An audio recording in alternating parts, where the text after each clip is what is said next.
Good evening, everyone. Nyama, Wurundjeri Woiwurrung Gulyin, Gunganyinu Bik Wenawap Darabandari, Nyariyana Nyanga Bik Ban Ba Nyagu, Gagukan Nangit Bambuth Yalingbu Ba Gamaji. I acknowledge the Wurundjeri Woiwurrung people, traditional owners of the lands on which Darebin Council stands. I recognise their continuing connection to land, water and culture, and pay my respect to elders past, present and emerging. Mr Nugent, I notice you have your hand in the air. There's no public question time tonight, as per the governance local law.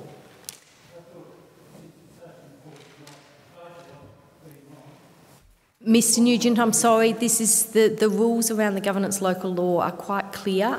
This is not a new process, this is the same as it has always been. I might ask Mr Mann to just spell out what those rules are.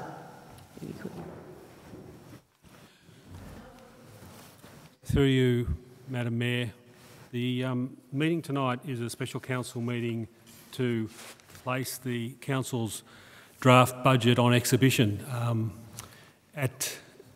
Submissions and public questions are permitted at ordinary council meetings, and specifically the governance local law outlines that that's only when they can be submitted. So this agenda has one item on it, and the Local Government Act, in addition to the governance local law, is quite explicit in saying that the only matters that can be dealt with at a special council meeting are those matters that are listed on the agenda. So all we are doing tonight is discussing the draft budget and a recommendation to place it on exhibition when we invite submissions from the community over the next 28 days. Thank you, Mr Mann. I would like to also state that I am more than happy to stay after the meeting and speak to anyone individually who feels that they might be missing out on that opportunity. Councillor Greco. Mayor Reddy, I'd just like to ask a question.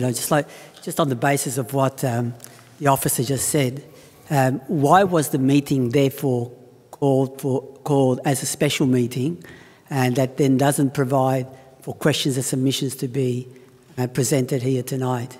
So could I get some understanding from officers why we have called for a special meeting tonight, when I've noticed that in the past 2 years, the draft budget and the final budget have always been considered at ordinary meetings where people could ask questions and provide submissions?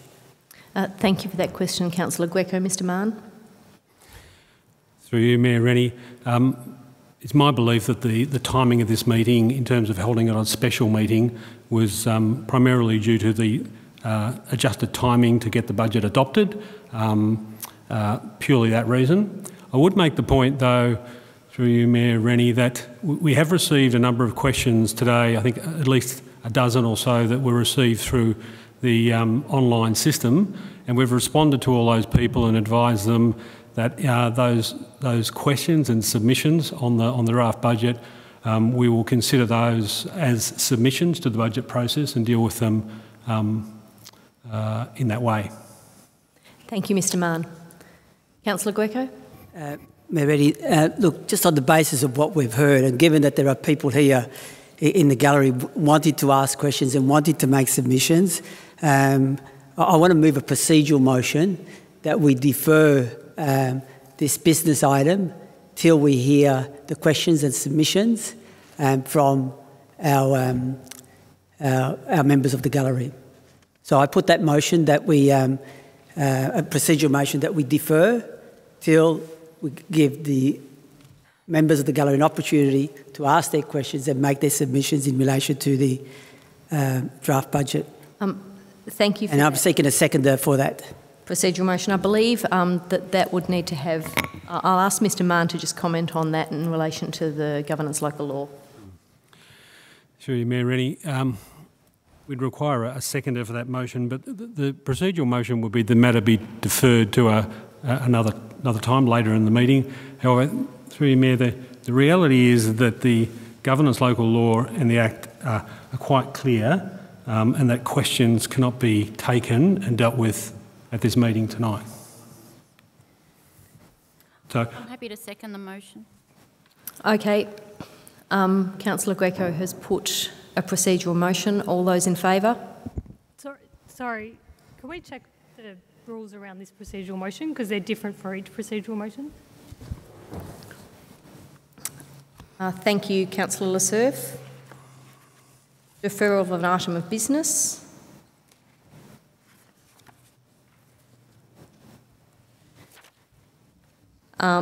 You questioning whether we should have some debate on that? Yeah, sorry, I just didn't have a It's required to have a debate on it. Mayor Rennie? I'm reading the governance local law. It does in fact say that there may be debate, but only on the reasons for deferral, and there is no right of reply. So that's very narrow focus of debate. And I'll just confirm that with Mr. Mann.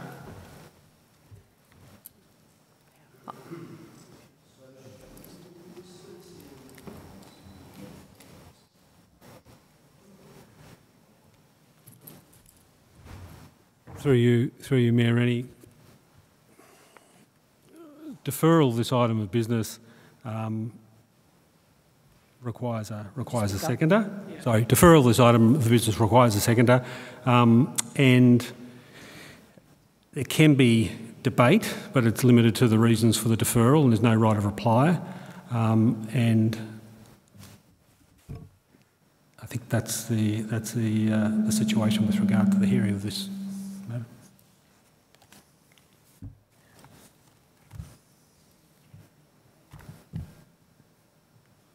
Okay, I suggest that we just proceed on that basis. So we have a seconder. Sorry to interrupt again. Another procedural matter. The motion needs to state when the item will be considered, and I don't think I heard exactly when that item would be considered, unless I missed it. Sorry. Thank you, Councillor Lasserve. Just clarify, it will be considered after we hear all the submissions and all the questions by members of the gallery tonight. So again, on a procedural matter, we won't be able to do that within a public meeting.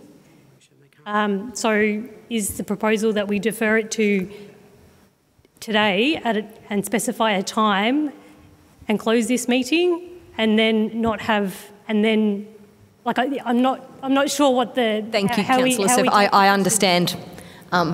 I'm getting some different advice. So, Mr. Mann. Through you, Mayor Rennie, as I've advised, and I'll try and be more explicit, there's no provision at this meeting to deal with public questions or submissions on the item on the agenda.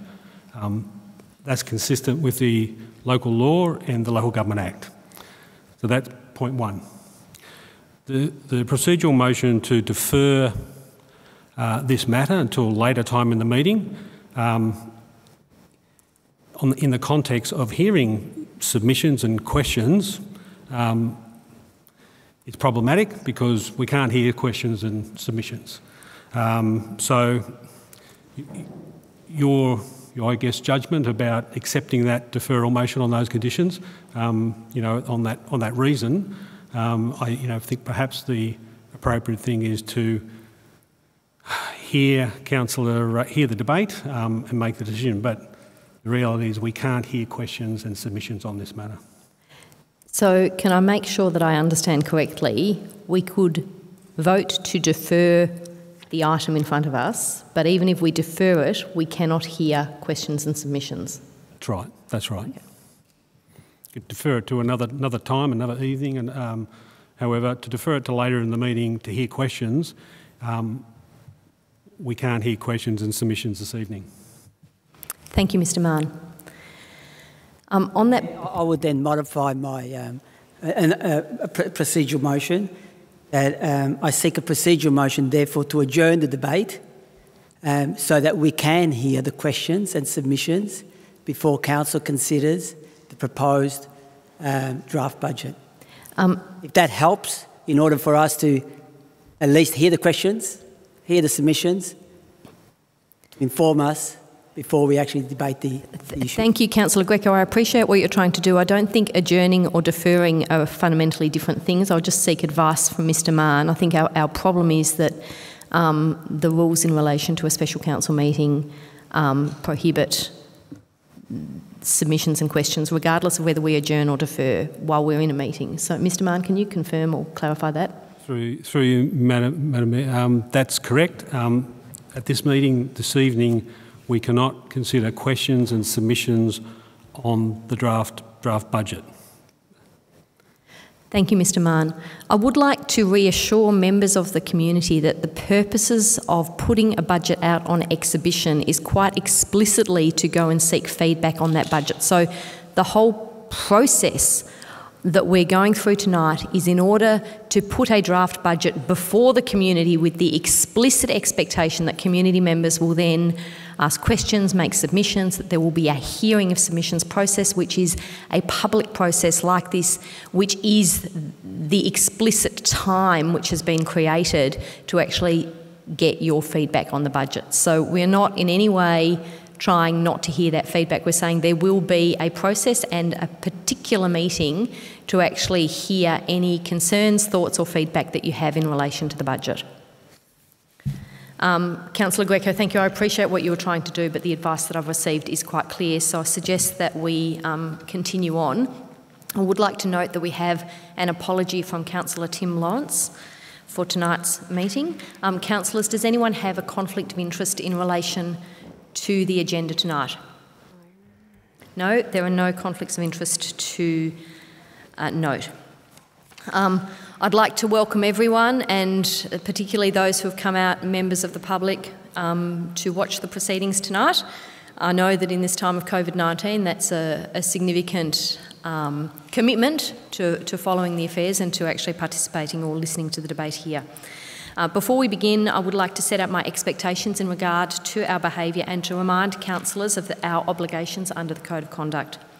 At Darebin, we pride ourselves on being a progressive and contemporary council, and in the interests of demonstrating exemplary leadership, I have high expectations that we will all be professional in our conduct throughout the evening and respectful in our debate. It is important for both councillors and the community to remember that our council is both a workplace and a public space, and that we have obligations to ensure that the working environment is safe for everyone, both emotionally and physically. I want to be clear that I won't tolerate any form of personal acrimony or insult, grandstanding or yelling, nor will I put up with talking over the top of one another or any use of unreasonable or impolite language or interjections from the gallery. I expect there will be some hearty debate tonight, so I would ask everyone to direct their questions and comments through me as the chair, and I'll endeavour to make sure that everybody has an opportunity to contribute. Thank you. So we'll now move on to consideration of reports, and the first item is item 4.1. I'll ask our managers to come up and respond to any questions before we enter debate.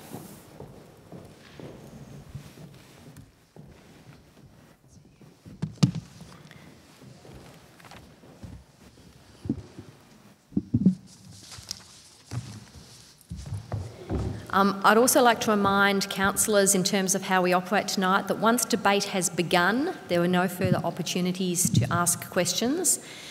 Having said that, there will be an opportunity to ask a question if somebody proposes a motion or amendment which is different to the one that has been circulated in the report, to make sure that people are clear and have an opportunity to ask any questions related to what we are going to enter debate on. Are there any questions before we begin? Councillor Messina. Thank you. Through you, Mayor Rennie. My first question is in relation to the federal government budget. When was it due to be delivered, and when has it been postponed to? And the same question for the state, and then followed by the council budget. Thank you, Councillor Messina. Damien? Through you, Madam Mayor. I believe the federal budget was due to be delivered in May and has been pushed back to October. And I believe that's the same with the state budget. It was due to be delivered in May and has been pushed back to either September or October. I'm not 100% sure. With our budget, pre-COVID, we were looking at adopting the draft budget on the 25th of March with the view after the exhibition process to adopt the budget on the 18th of May. Thank you. Thank you for that question, Councillor Messina. Are there other questions? Councillor Greco. Thank you, Mayor Rennie. My question relates to why have capital works projects been significantly cut back in this proposed draft budget? Through you, Madam Mayor. The capital works projects have been reduced due to the fact of the operating surplus that we're budgeting for now. So pre-COVID, councillors may recall that we were looking at an operating surplus of around $11 million. Due to the recovery package of $10.3 million that we're looking at for the community for this financial year and next financial year, our operating surplus has reduced to $3.7 million. Now, councillors, the operating surplus that we budget for each year goes towards funding the capital works program. So as operating surplus has decreased by just around $10 million, it means we've got less money to fund our capital works program. So that's the reason why we've reduced our capital works program. Thank you. Councillor Greco. If I can ask, can the officers please specify what capital works projects have been cut as a result of the diminishing the capital works program this year? Mr Hewitt. Through you, Mayor Rennie. Officers are preparing a report for Council, I think for the 9th of June, in time for deliberations for this budget, which will outline all of the projects which are no longer in the Council's capital works program and the reasons why. So you'll have that, I think, on the 9th of June. Thank you. Councillor Greco. Just further questions. Just wanted to know, given that we've got a surplus of $3.7 million that's proposed tonight, and as it's been stated, that surplus goes towards capital works in future years, why aren't we spending that $3.7 million surplus this year on capital works? Mr Hogan. Through you, Madam Mayor, the $3.7 million surplus is going towards the 2021 capital works program. That's already been allocated towards the $34 million capital works program. Just a clarification in relation to that. My understanding that the $3.7 million surplus goes towards accumulated funds in the balance sheet. My question is, this year we have a $3.7 million surplus, and why has not that surplus been considered to be used for capital works in the following financial year? Mr Hogan. Through you, Madam Mayor, the 3.7 has been considered and has been used towards the capital works program. If we were to reduce that operating surplus, it would mean that it'd be less money that could go towards the capital works program. Councillors, are there further questions? No? Thank you for that. I'll now ask if anyone has a motion they'd like to move. Councillor Amir. I'd like to move the motion as printed in the agenda. Thank you, Councillor Amir. Is there a seconder for that motion? Councillor Lassurf. Thank you. Councillor Amir. So as we all know, it's a really, is that Mike, okay? Really challenging time for everyone, for the community, for all organisations in Darebin, and of course for Darebin Council itself. And I wanted to start off by saying thank you to the staff who have worked so hard to not just put the budget together, but the whole new program of services that we're now delivering in this pandemic era. It's pretty rare that council's required to make not one but two budgets in as many months, so I wanted to say thank you for all the hard work.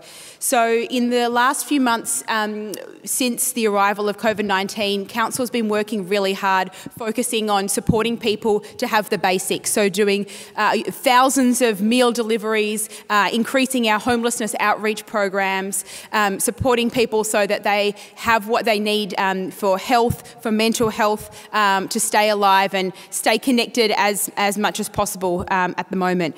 This is something that continues to be a major focus in the budget in front of us, and that's something that I'm really proud of. The package that we've got is bigger than almost any other council in Victoria, and so far we've been able to deliver this without the loss of any staff at Darebin, and we hope this can continue. Again, that's something that's unusual in the local government sector.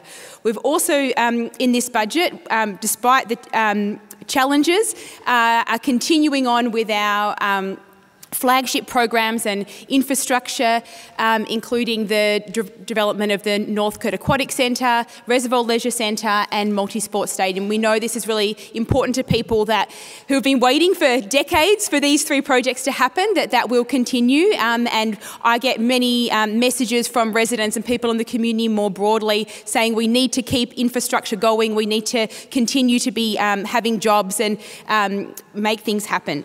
We also have in this budget ongoing services that have been continuing, or the immunisations, some of the library services, of course, tree planting, park maintenance, roads, footpaths, waste collection. Of course, we don't know what's going to happen in the next 12 months, and we know we're in a challenging financial position with so many residents hit so hard by job losses. That's why it's been so important for us to make sure that people, if they can't afford to pay their rates, whether that's their individual person, household or business, that can be deferred for a full year.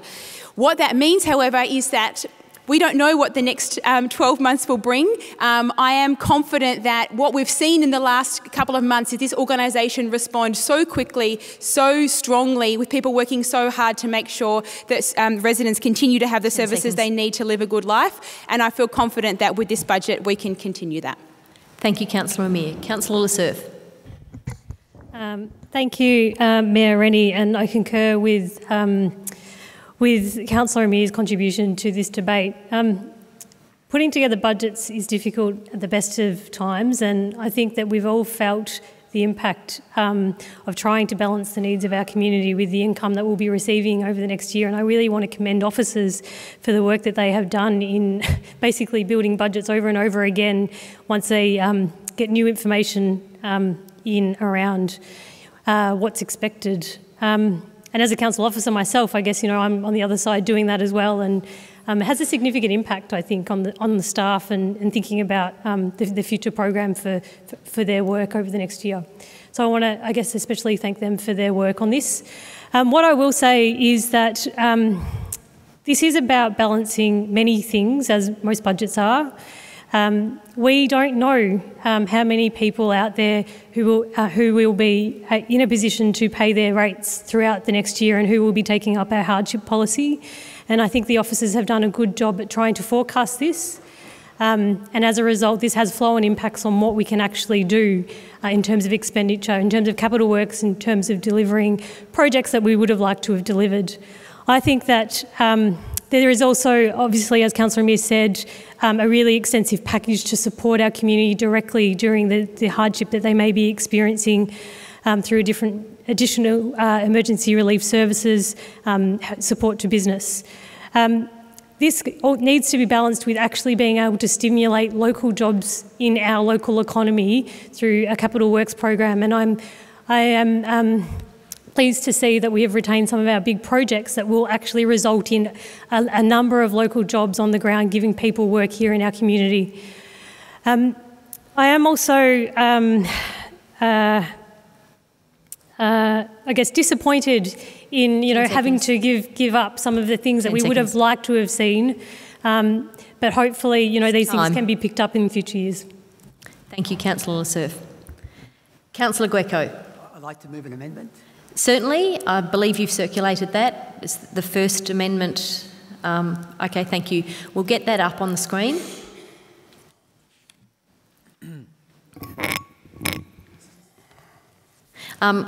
Councillor Greco, I'll get you to read that out as well in case there's someone who's not able to see that. I'll read it out, thank you, yeah. That we endorse the recommendations in the report, subject to the following changes.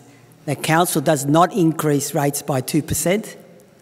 B, fees and charges for residents in receipt of the JobKeeper, job seeker schemes and concessional card holders not be increased and remain frozen at the 2019-2020 levels in view of the coronavirus crisis. C, that the pensioner rate rebate be increased by $50 to $200 to reflect rises in inflation over the last 6 years since the rebate was last increased. And D, final point, that Council matches dollar for dollar the special rate charges applying to ratepayers of the 4 Darebin Traders Association. Thank you for that amendment, Councillor Greco. Before I seek a seconder, I'll ask all councillors if they have any questions in relation to the amendment. Councillor Amir. In relation to B, through you, Mayor Rennie, I was wondering, so I understand that we do have a number of fees and charges that have already been frozen and no longer apply both for individuals and businesses. Could we get a bit more information about that, what's already been waived?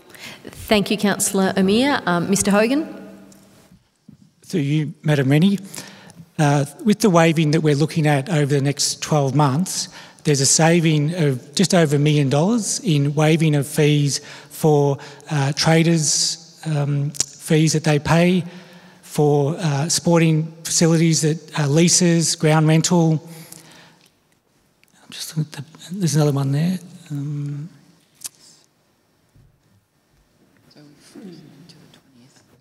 Yes, so those fees have been waived until 30 June 21. So all up, it's about $1 million, just over $1 million worth of fees to businesses that have been waived. Thank you, Mr Hogan. Further questions? Councillor Messina. To you, Mayor Rennie, I'd like some clarification in relation to item number D.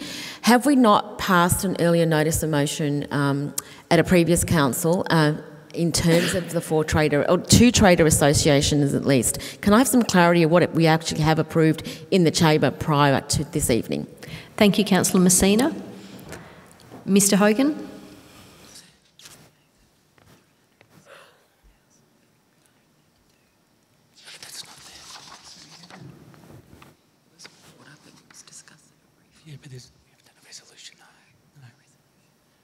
Through you, Madam Rennie, as far as I'm aware, I'm not aware of the resolution. We have to get a copy of that. Mr Mann might have a record of it. Or not? Not to hand, Mayor Rennie. If through you, Mayor Rennie, we did discuss it at a briefing and officers provided councillors with a reason as to why we wouldn't be supporting matching it dollar for dollar on the special rates. So up to the 6 months, up to the 30th of June, there was an absorption of costs of approximately $175,000. If we were to roll that out over a 12-month period, the cost of matching it and absorbing it was up to just over $700,000. Officers felt that through the Community and Economic Development Program, which forms part of the overarching community and business resilience and recovery package, there is significant support being applied to businesses in many, many ways as a result of hundreds and hundreds of different individual pieces of feedback from the business sector into how council can support them. So that is the reason why officers recommended that we wouldn't support matching dollar for dollar the special rate charges. Thank you, Ms Bishop. Councillors, are there further questions? There being none, I'll seek a seconder for Councillor Greco's motion. Thank you, Councillor Williams. Councillor Greco. Thank you, Mayor Rennie.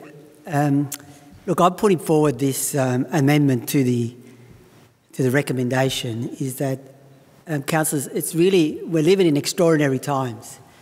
And what we're seeing is the biggest economic impact on our society since the last Great Depression. That's a big statement, councillors. And we can't have an approach which is just business as usual, almost business as usual. And all people that I have spoken to that have communicated with me have said that they find it absolutely absurd that the council is considering increasing rates by 2% at this particular time when people are hurting in the community. And that's why, councillors, I am suggesting that we do not increase the rates by 2% this time, and that we freeze the rates at last year's level in order to provide some real rate relief to the community, which is hurting at the moment. And if I could go through the specifics of my amendment, also in relation to fees and charges, there are many people in our community that are receiving the JobKeeper or the Job Seeker allowance because of the devastation in their income. And also we have concession card holders that also are feeling the pinch of the coronavirus crisis. And so again, people have said to me it's absurd that council is considering increasing fees and charges in the normal business way. And when I went through the fees and charges, I even saw that, for example, dog and cat registrations are going to increase by about 20% in the next financial year. Also, the pensioner rate rebate. Pensioners receive a rebate of $150 from council. They also receive a state government rebate. That rebate has not increased, councillors, for the last 5 or 6 years since it was last increased from $100 to $150. So it's actually losing value in terms of the cost of money when you factor in inflation. And again, that we should. And then coming to the final point, councillors, traders are looking for some sort of relief. And what I'm suggesting there is a dollar-for-dollar match with the special rates, so that traders can use that money, that additional money, for promotion and of their shopping strips in order to bring customers back to their shopping strips as a result of the coronavirus. And given that we're going to be easing the coronavirus restrictions... 10 seconds. Traders are desperately looking for some real practical advice and relief from council. Thank you, Councillor Greco. Councillor Williams. Thank you. With the increase of the 2% rates is concerning, considering that we're in uncharted waters. We have a lot of families who are homeschooling. We have families who are just home due to loss of their jobs. And in a lot of cases, we have a lot of traders, business traders who are home also, which is increasing their electricity, their gas, phone bills, gas bills, and now we throw a slap in the face, we give them a 2% increase in rates. Now I know that it's great that we can offer them that they can prolong and don't have to pay their rates until the following year. However, they still have to pay it, is the case, and they still have to pay at a higher rate. In reference to my other ones, I am also quite concerned. We have people who are financially in situations where they can't afford it, especially our elderly, and here we are, we're increasing our rates. We need to try and help those people who are falling between the gaps. In reference to D, the special rate charges, well, those special rate charges, Council is the people who actually charge those special rates.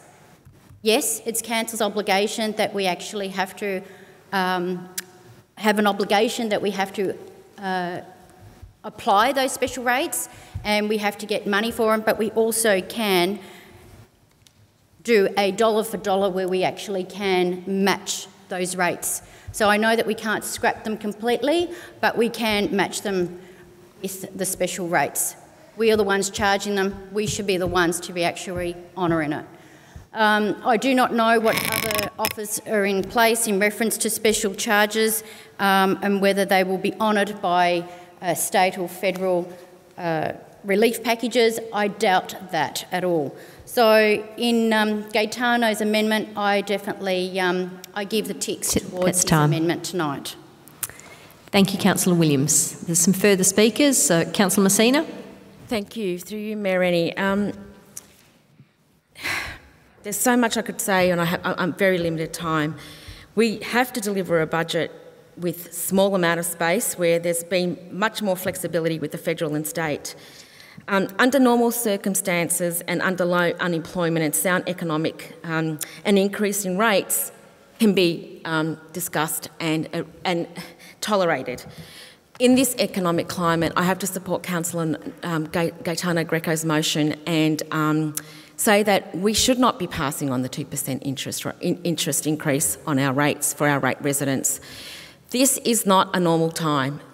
Therefore, we should not be delivering a normal budget. That's all I have to say on the matter. Thank you, Councillor Messina. Councillor Newton.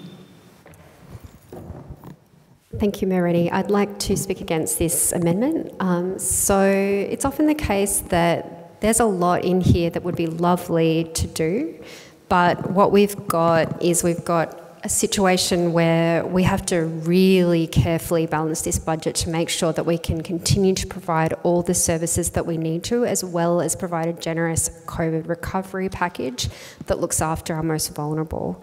I really commend the work that the officers have done to get there. This has been an incredibly difficult couple of months for the organisation and the community as a whole.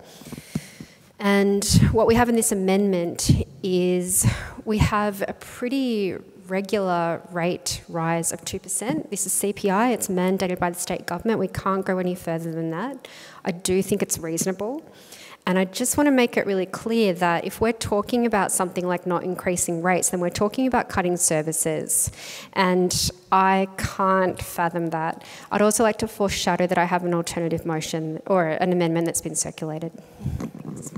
Thank you, Councillor Newton. Are there any further speakers? Councillor McCarthy.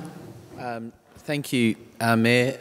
Look, I've been listening to the debate with interest and I'd probably echo Councillor Newton's sentiments.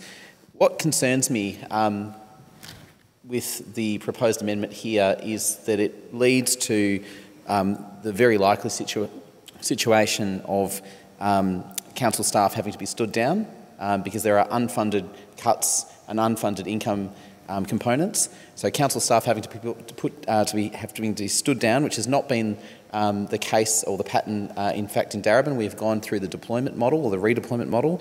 But the other thing, which is probably more concerning than just the obvious losing staff, would in fact be the removal of council services without identification of what those would be. So I'm not sure whether Councillor Greco in his amendment is proposing that we reduce expenditure on what I consider are essential services, things like maternal child health or critical services to our local amenities such as our tree planting program of 6,000 trees.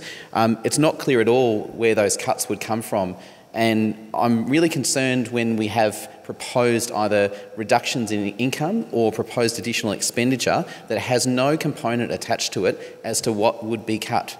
Because you cannot simply reduce council's income lines. And in this case, as Councillor Newton has rightly pointed out, this is not an increase above CPI. This is an increase in line with what we would expect in order to maintain service levels as best as possible. So it concerns me greatly that we have an amendment here that has nothing on the other side of the ledger to explain what would be cut. And I don't believe that we should be engaging in secret cuts. That is not the tone of good governance and certainly something I can't support. I'd encourage Councillor Greco to think about these proposals in a bit more detail and propose what would actually be cut in response. Thank you, Councillor McCarthy. Are there any further speakers? I'll therefore put that amendment to the vote. All those in favour and against? That amendment is lost. We'll note that in favour we had Councillor Greco, Councillor Williams and Councillor Messina, and opposed we had Councillor Newton, Councillor Amir, Councillor Lassurf, Councillor McCarthy and Councillor Rennie. I have a second amendment. Thank you, Councillor Greco. Councillor Newton had foreshadowed. I don't actually think it matters which order we do these in, but Councillor Newton had foreshadowed Councillor Greco on the basis that Councillor Newton foreshadowed that he... I put forward a second. I had two motions. I put forward my first, and now I'm putting... The order is unimportant. By all means, Councillor Newton's indicating she doesn't mind which order, so please move to your second one. So, Councillor Greco. Shall I read it out again? Yes, please. Again, at the end of point 1, add the following, that's subject to the following changes. That council set aside from the proposed surplus $100,000 to establish a subsidised council-run home gardening and maintenance program for low-income concession card holders who cannot look after their homes due to ill health or incapacity. B, the council set aside from the proposed surplus $200,000 to fund a specialist feasibility analysis and options assessment to start to address the toxic water quality of Edwards Lake. C, the council set aside from the proposed surplus $300,000 to develop concept design plans to completely rebuild the Reservoir Leisure Centre with a new 50-metre pool. And D, the council uses the balance of the proposed surplus to fund further capital works projects from the council's 10-year capital works program that are shovel-ready and will improve the infrastructure across the city. Thank you for that amendment, Councillor Greco. Councillor Williams has indicated that she would second that. We will now open to questions from the officers before entering debate. Councillor Lasserve. I just wanted to ask a question. Given the officers said that the operating surplus is already allocated to the $3.7 million in operating surplus is already allocated to capital works projects, I just want to get a comment on allocating this. Would this mean that they would decrease the allocation to the capital works? Thank you, Mr Hogan. Through you, Mayor Rennie. Yes, any decrease to the operating surplus would impact the $3.7 million that's been allocated towards the capital works program. Thank you. I just seek a clarification. Just when we say that it impacts on the capital works program, does it impact on the capital works program of the following financial year or the other years? Through you, Mayor Rennie, its impacts on 2021 budget. Thank you. Are there further questions? Councillor McCarthy. Thank you, Mayor. I'm not sure who can answer this question, but I'm going to put it in the hope that someone can. In relation to point B of this proposed amendment, there's reference to toxic water quality. I just would ask, in relation to Council's most recent report in relation to Edwards Lake, could we have some information about where the predominant sources of toxicity in Edwards Lake actually emanate from? Ms Olivier.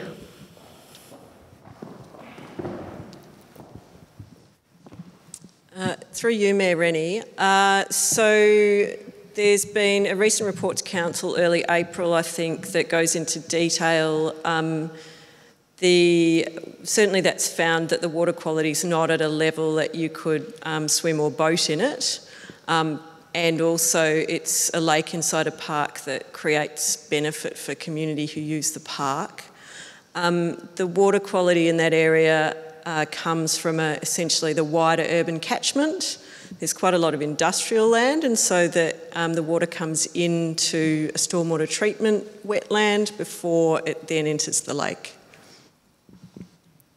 Thank you. Councillor Lasserve. Sorry, could I just ask a follow-up question? My memory of that council report was that the feasibility analysis was much more than $200,000. So would we be able to complete this analysis with what's been proposed in the amendment?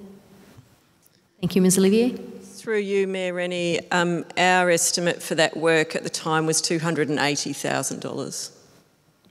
Thank you. Councillors, are there further questions in relation to the amendment? There are several. Councillor Messina. Thank you. Through you, Mayor Rennie, could I please ask the officers to advise what other council-run home gardening and maintenance program has been in the budget prior, and what model were we looking at that has been withdrawn or perhaps has not been reconsidered in this particular budget? Thank you. Kerry. Through you, Mayor Rennie. So we're about to start the gardening trial, which was funded in this current year's budget, and is part of the Age Friendly Darebin project. We reported on it a few months ago. We're pretty excited about it because the group that will be supporting us will be employing young job seekers from Darebin. We were due to come back, and we are due to come back to Council in November with the outcome of the trial and the evaluation. The other thing to say in the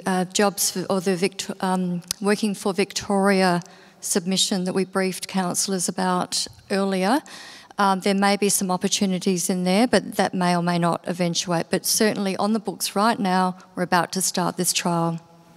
Okay, so my question, I have a supplementary question, if I may, you, Mayor Rennie. Is that an additional, so is Councillor Greco asking for an additional $100,000 to supplement that particular program, or is it in addition to that particular program? I'm a little confused. My understanding is that it would be an additional and separate program.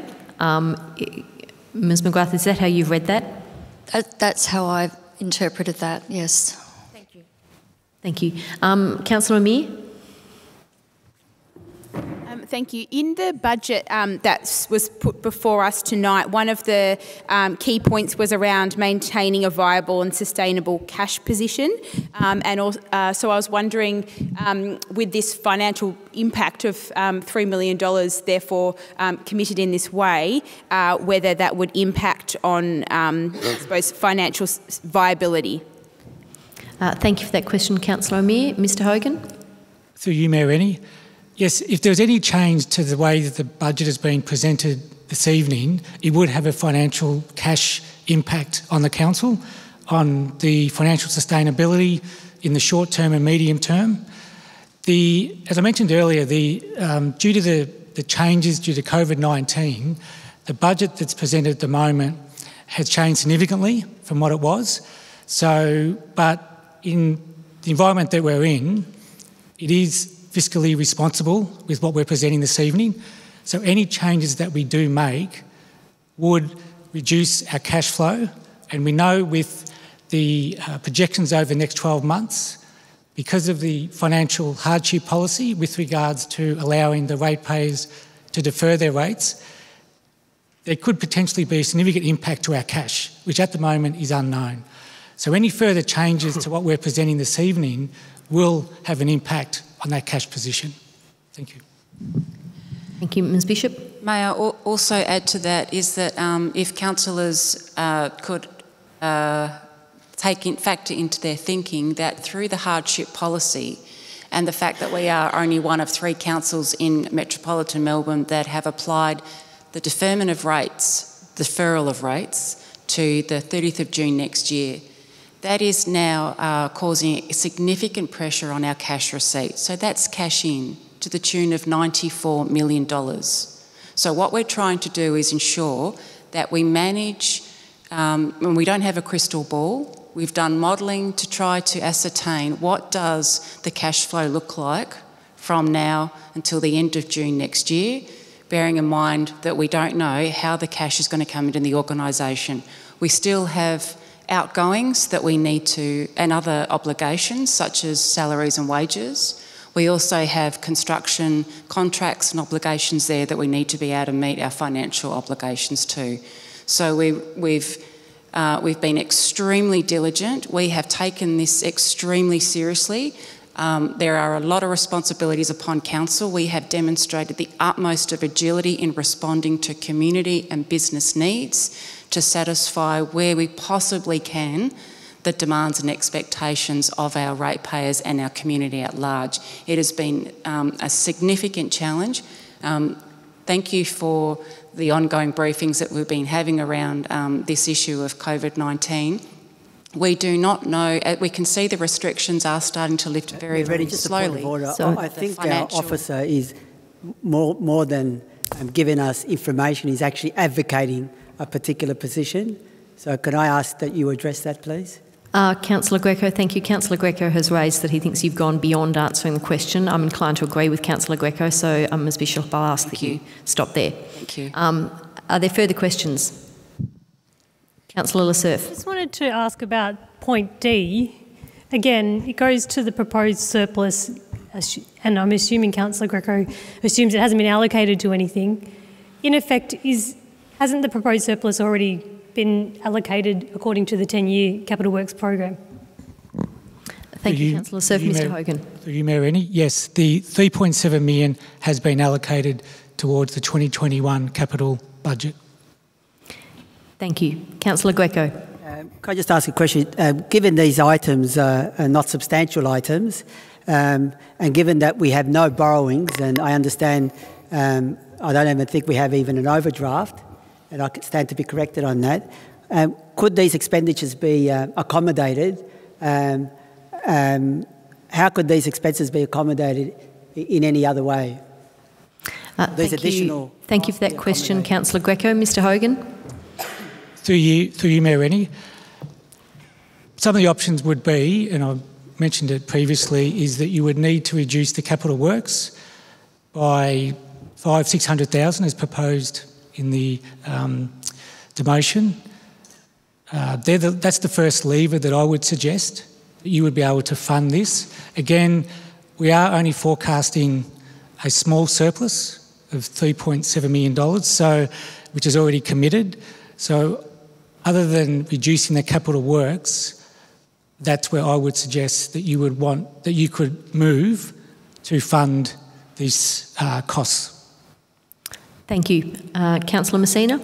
Given what the officer have just indicated, and we're still waiting whether that we are aware if the council elections were to proceed this October, are we able to make an amendment on the particular item number 2 in relation to council election and the council plan with a budget allocation of $980,000? Are we able to move an amendment where if the council elections do not go ahead, then perhaps we consider these items?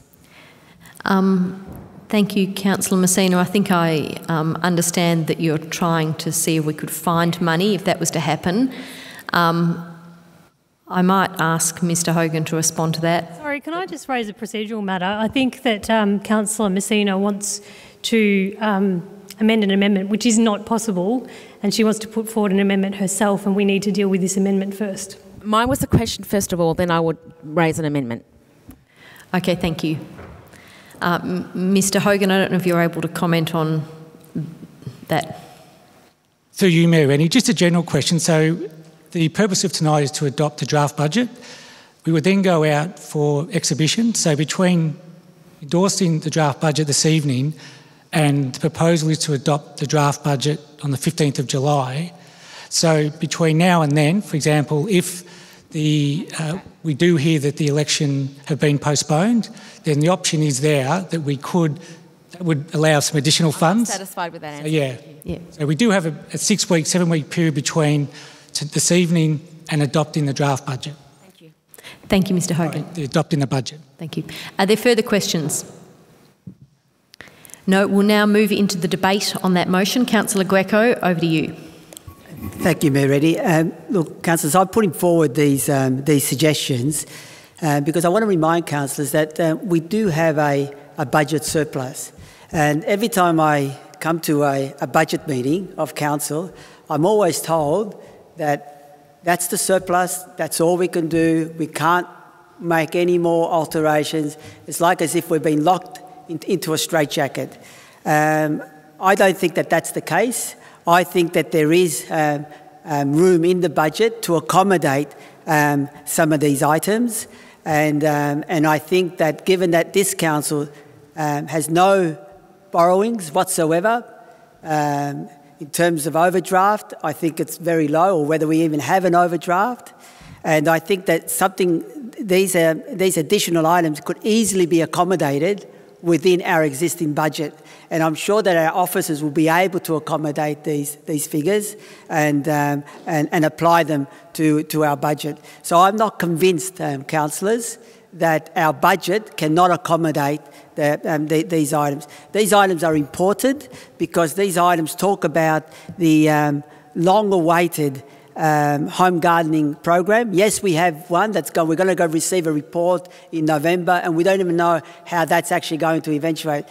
Ever since I've been on council, 11 years, we've been asking for this, and it always gets knocked back, and it always gets referred to a report or a feasibility study, etc., etc. In relation to Edwards Park Lake, I think it's a disgrace, councillors, that we have the second biggest lake here in our city, and we're not prepared to lift a finger in order to try and improve the toxic water quality of that lake. And it actually disgusts me, councillors, that we're not prepared to do anything and just sit on our hands in relation to the Edwards Park Lake. And then in relation to the Reservoir Leisure Centre, the community is asking and screaming out for a 50-metre pool at the Reservoir Leisure Centre. And I'm just baffled, councillors, that the northern part of our city, which is the more socioeconomically disadvantaged part of our city, cannot get from this council a commitment to actually rebuild that Reservoir Leisure Centre, which is falling apart. Everybody that you talk to can tell you that. And all the emails that we've received about broken tiles and this and that, it's time that we rebuild that Reservoir Leisure Centre and that we build a 50-metre pool in an area of our city which much needs it. So, councillors, let's show some courage. 10 seconds. Also, I ask our officers to show some creativity in relation to how we put together our budget so that we can accommodate these extra fees, extra expenses. Thank you, Councillor Greco. Councillor Williams. Can I leave it to the end, please? Reserving your right. Yes, further speakers? Councillor Newton. Thank you, Marini. I'm speaking in opposition to this amendment. So just before this one, we had an amendment about not having a standard rate increase, and now we have an amendment about spending money that's already been allocated. So we've heard quite clearly from the officers that if we were to do this, it would affect our cash position. This money has already been allocated to capital works over next year. I just don't think that we can consider this. We've spoken about, as our GM said, we do have a gardening program that's being piloted this year already. So to put forward an extra one, I don't understand why you would do that. Edwards Lake, we talked about very recently, $280,000 for a study, as was talked about with the officers, is huge. When we're under a pandemic, we've got a very, very tight budget. For the Reservoir Leisure Centre, we've got $800,000 allocated in the current budget, as well as $50,000 too. And I don't think D makes sense when this has been allocated to future capital works. Thank you, Councillor Newton. Councillor Messina. I have to vote not in favour of this amendment. First of all, we've already allocated funds for item number A, which is a home gardening council maintenance program. Number B, we've already talked about Edwards Lake, just like Councillor Newton says, and the Edwards Lake is really a complex area where you've got some water flows from other municipalities that also impact on the Edward Park Lake itself, so it needs to be in collaboration with the other municipalities. The $300,000 is develop concept design plans. It is not for the new pool, it is for design plans. Developing more plans for future projects is not where this money should be going allocated toward this particular budget. We've got COVID-19 crisis situation. And we've already got $800,000 in the budget for Reservoir Leisure Centre. And item number D, I don't understand. I think the officer spoke in opposition to that and explained that in further detail, so I'm opposing. So I'll just clarify that officers don't speak in opposition or favour of anything that provides some information. Yep. Thank you. Further speakers. Councillor McCarthy. Thanks, Mayor. I'm really struck by the fact that councillors have been through a process to get to this point. For any councillor to put forward a set of amendments that effectively strips the proposed surplus to nothing, which is what this amendment would do, without recognising not only the impact immediately on future budgets, but in fact the very real risk that this would place were any of our projections to be incorrect. And I say risk because it puts at risk those very same services and those very same jobs that we are so proud of in this city, over 100 services that we offer in the city of Darebin, critical services like maternal child health, critical services such as immunisation. These sorts of services and these council workers' jobs, frontline jobs supporting our community, are put at risk when we make what are considered unstrategic or non-strategic financial decisions, like what would happen as is listed up on screen. Councillors have been through a process. They should understand the fundamentals of the budget. They should understand the importance of having a modest surplus to in fact protect the integrity of the service offering that is there. So I'm quite surprised that we are looking at these amendments right now that would strip the surplus to zero. What I'm also surprised by, though, is in particular point B, which seems to completely ignore the findings of the report that Council just received at a recent Council meeting, and in fact ignores the work that has been done by people in our own community going back decades. I just found a 2017 report about Edwards Lake and Edgars Creek that talks about the high levels of industrial pollution and the fact that any work that we do actually has to start at water source, not locally, because that is where the toxic stuff predominantly comes from. So why would you spend $200,000 if you're not getting the action from the state government? Thank you, Councillor McCarthy. Are there any further speakers? Councillor Williams. The gardening trial. Well, it is just a gardening trial. The whole point of Gaetano putting this forward is actually to ensure that we continue with the gardening. We've had a huge feedback from the community saying how desperately of need of these services, especially for those who are unwell, those who are elderly. Gardening and cooking are probably one of the two biggest strains regarding physically and emotionally in trying to get a job done. So we do know that it is in desperate need of what our community is actually screaming out for, especially if you have a loved one that's going through cancer and you don't have time to be doing the gardening. You don't have time, all you want to do is spend time with your partner, take him to hospitals and appointments and things like that. It's important that they know that people like Council are here to support those in need. In reference to Edwards Lake, yes, we did. We got a wonderful report that did come back, and I don't disagree with that. However, it did not go that step forward. It could have gone that extra bit more, which it did imply and tell us in that report that there were huge outlets that came from properties and businesses to say that it was poisoning and polluting our Edwards Lake. With the feasible analyst, it can actually give a future guideline on where and what the future options are for this site. The report did not go that extra step of where we can go from there. It just gave us of what the impact of Edwards Lake is at this point in time.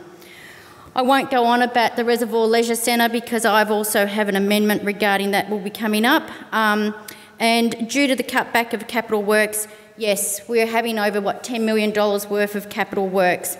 It's huge, and it's a real shame because capital works is a big one here in Darebin, where we have numerous complaints from our residents and the community regarding overgrown roundabouts and shrubs that are coming off our trees, out of our roads. Thank you, Councillor Williams. That brings the debate to the end. I'll now put that amendment to the vote. All those in favour? And against? That amendment is lost. We'll note that in favour were Councillor Greco and Councillor Williams, and voting against Councillor McCarthy, Councillor Messina, Councillor Lasserf, Councillor Newton, Councillor Amir and Councillor Rennie. Councillor Newton. I'd like to propose an amendment, and it's been a couple of amendments and they've been circulated to our officers.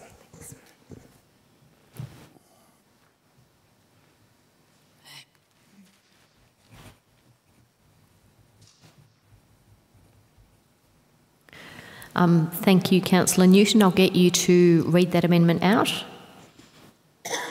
All of it? Yes, please. Number 6 notes that the proposed revenue raised from the 2% rate increase as set by the Victorian Government's Fair Go rate system in 2020 to 21 is forecast to be $3.62 million and resolves to hypothecate this revenue in full for use as part of the $11.3 million COVID-19 Community and Business Resilience Recovery Package. Point 7 notes that in addition to the $11.3 million COVID-19 Community and Business Resilience Recovery Package, should Council's current Working for Victoria submission be successful, this will result in approximately 240 additional staff employed to respond to the impact of COVID-19, in addition to supporting the delivery of Council's recovery package.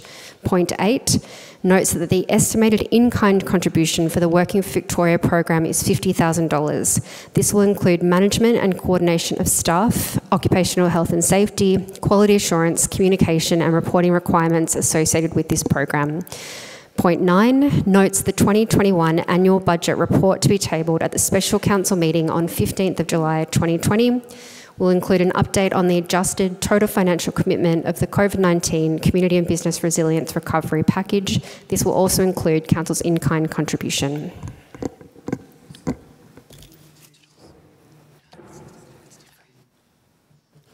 Okay, it's been pointed out to me that we may need to do some renumbering and that point 6 might be 7. That's fine with me. Yep. So we'll just make sure, and then they go through from there. So that would be in addition to the 6 points listed in the motion in the council agenda, 7, 8, 9, 10. Thank you for that. Is there a seconder for that? Councillor McCarthy. Are there any questions? If I've just would foreshadow I've got an additional amendment. So by seconding Councillor Newton's amendment, that does not prejudice my ability to put forward a separate amendment? No, it doesn't. Thank you. Are there any questions in relation to this amendment? Councillor Greco. Thank you, Mayor Rennie. I just wanted to understand from... Councillor Greco, can I just get you to speak into your microphone? I'm not sure people in the audience would be able to hear you. Yeah, sorry. Last one too. That's good. I just want to understand from this amendment a couple of things. I have a couple of questions, and I'll go through them one by one. Is that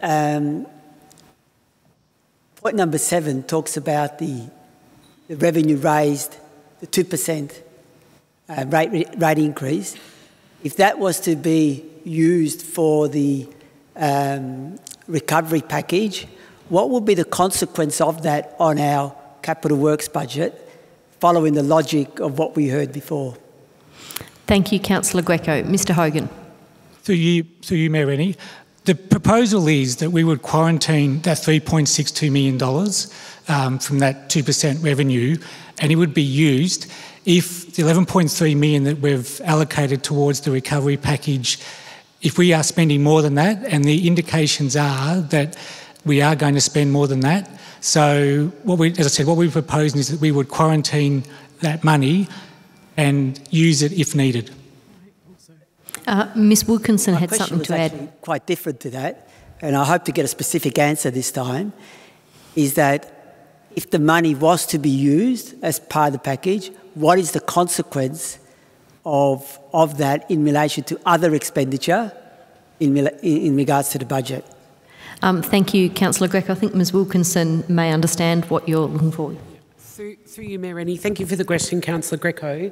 So, my reading of that motion would be that the impact of it is to note the source of funds for the package. So, previously, councillors resolved to create a recovery package that has a value of 11.3. This is about being transparent to say that part of the funding of that has a source of revenue that comes from the rate increase. So it doesn't directly impact the budget as proposed. It's more an indication of how money would be allocated specifically in this special instance. Just a supplementary question, because it's absolutely still not clear to me. So what I want to understand is that will that money therefore be used as part of the relief package or not? Ms Wilkinson. Thank you for the question. Through you, Mayor Rennie. It will, but in a sense, the budget has already allocated that money to the recovery fund. So it's not in addition to, so it doesn't increase the value of the recovery fund as budgeted in the draft budget tonight. It simply reflects where part of the money, part of the $11.3 million would come from. So if it doesn't increase the recovery fund, and we've already allocated 11.3 to the recovery fund, so it's not new money. It's not money. It's not extra money that has actually been put into the recovery fund. We're not actually putting in the 2% rate rise into the recovery fund. Could I just get some clarity on that? Through you, Mayor Rennie, thank you for the question. As councillors know, there was a special council meeting in March where council resolved to adopt the recovery plan and the funding source for that. That was based on a half a dozen, 10 principles, including so the budget assumptions, which allowed council to form a view that they were going to allocate the $11.3 million towards the recovery, were based on some financial assumptions.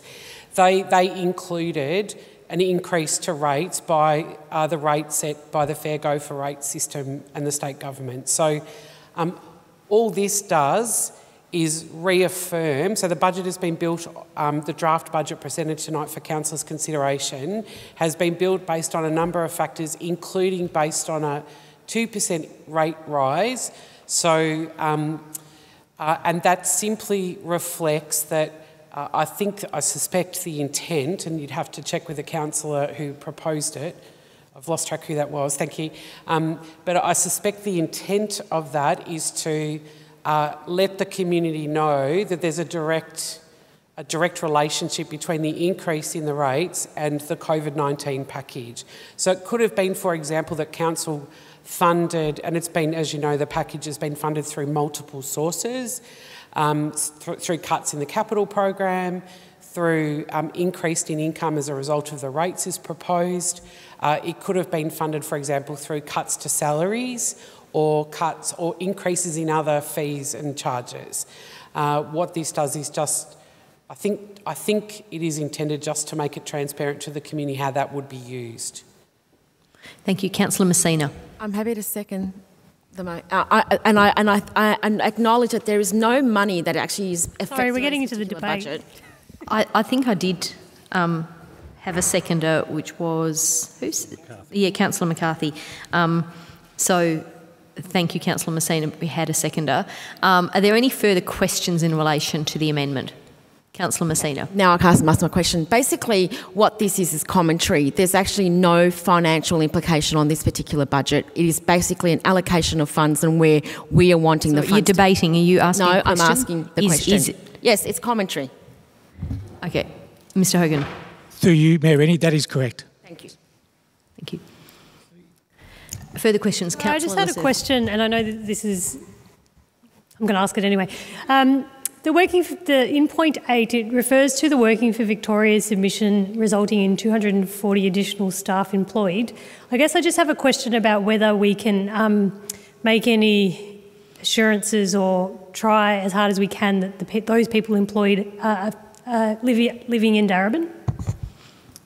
Thank you, Councillor Lassurf. Ms Bishop or Ms Wilkinson? Through you, Mayor Rennie, thank you for the question. Very early last week, Council lodged its application for the Working for Victoria Fund, and we very explicitly made it clear that our strong preference is for the pool of workers to come from Darebin. That isn't guaranteed, but most councils that I'm aware of have made similar requests and have had some success. It will depend on the pool of candidates for the roles, though.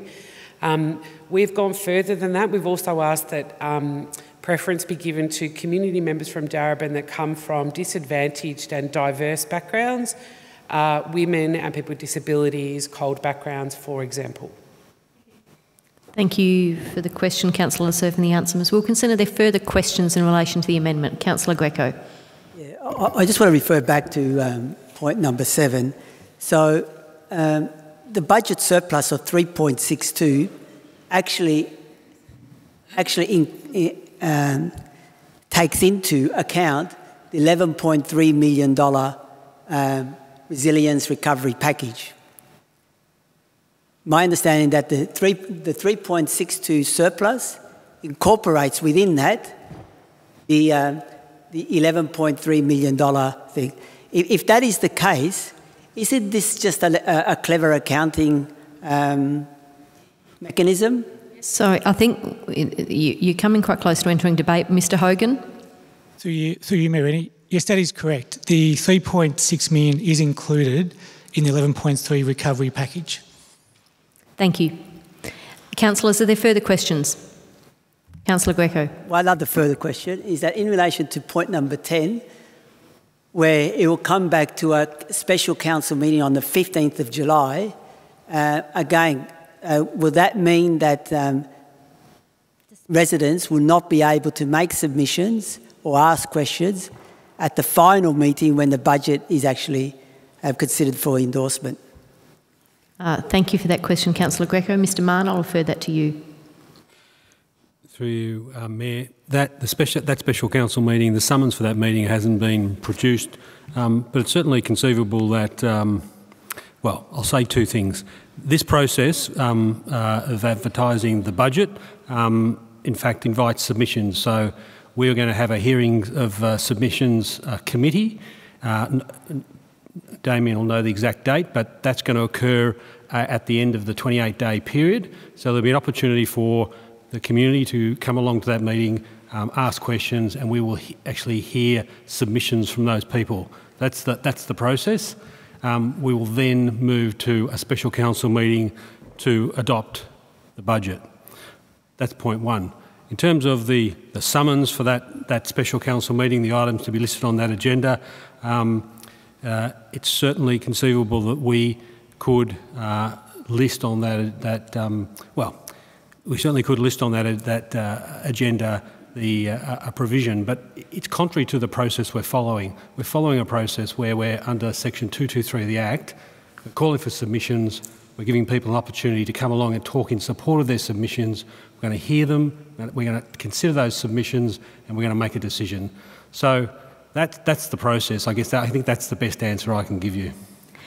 Thank you. Further to that, I can note that in the actual recommendation and the motion before us, the date for the hearing of submissions committee is 6 p.m. on Thursday the 25th of June. So we actually already have that date where we would invite submissions from the community. Councillor Surf. Sorry, and I just wanted to clarify that the motion actually indicates that the special committee will be on the 15th of July, and this isn't a new piece of information but was already in the report. Is that? Yep. Yep. Yep. Thank you. Are there any further questions?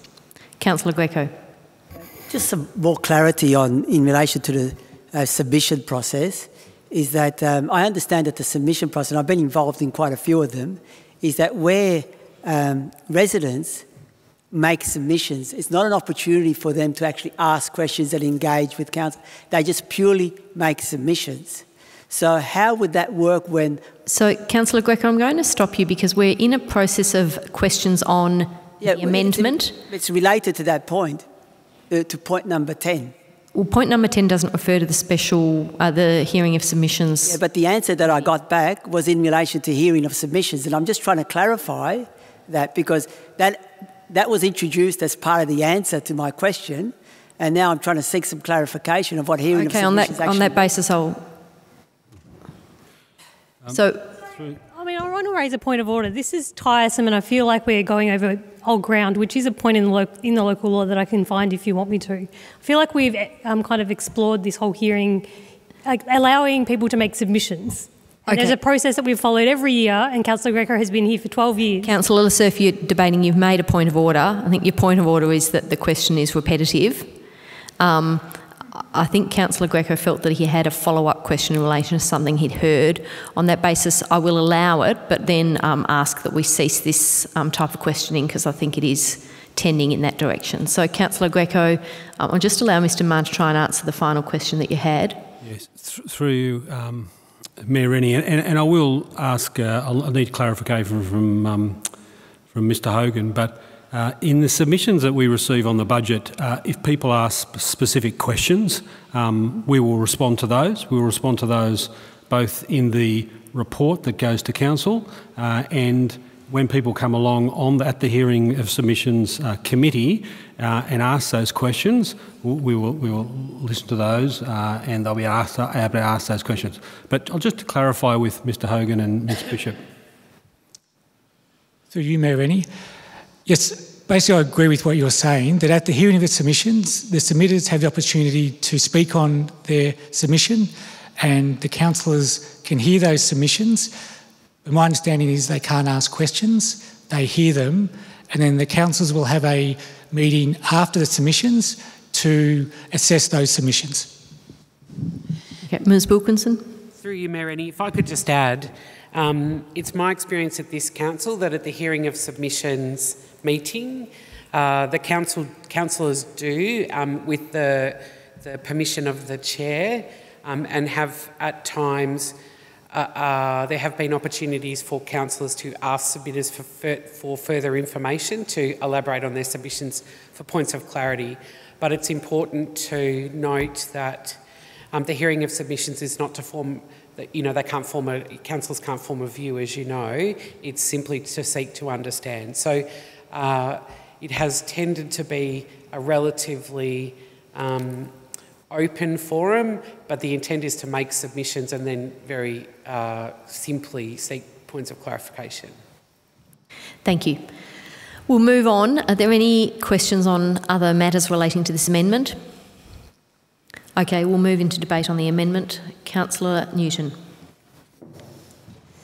Thank you, Mayor Rennie. So I think, as we've been talking about tonight, this is a really difficult time for our community, and we know that not everyone will be able to pay rates at this time and will need them deferred, which is why I've got a really strong hardship policy that we've put forward. But not everyone is in that position. So for myself, for example, I work at La Trobe University. We're going through a pretty tough time financially, and we're doing everything we can to get through it, but there's probably likely to be job losses. But I'm personally okay for now and for this year. So for me, I am in a position to pay my rates, and I will be doing so, and there are other people in that position. We don't know exactly how many people won't be able to yet, but for the people that can contribute, I think the fact that the 2% rate increase, people will know that that's been allocated to the $11.3 million COVID-19 Community and Business Resilience Recovery Package, I think is going to mean a great deal to people like myself who are in a position to pay at the moment. So I think that this is really, really good for the whole community, the people who are in the position to pay. And I also note with number 8, which is about working for Victoria, I had a look at what Moreland's doing. They've already had theirs successfully applied for, and they're certainly calling for local staff. So I really hope that we can do that too if we're successful. And yeah, this is basically about just making sure that the rate increase goes directly to the COVID Resilience and Recovery Package, and that we have put in a Working Victoria submission, which I'm really hoping that we get. I think the deployment of staff so far to do planting has been fantastic, and I'm sure that we have room for these 240 additional staff. Thank you, Councillor Newton. Councillor McCarthy. Thank you, Mayor. I'd like to thank Councillor Newton for taking the initiative with these additional points, because what they do is they do shed light. They do not increase expenditure in relation to the exhibited budget. They do not reduce services. What they shed a light on is, in fact, the what I believe is the untold story of this budget, and why it is probably the hardest budget that this council has had to frame, certainly in my time on council, but I think also the most critical budget.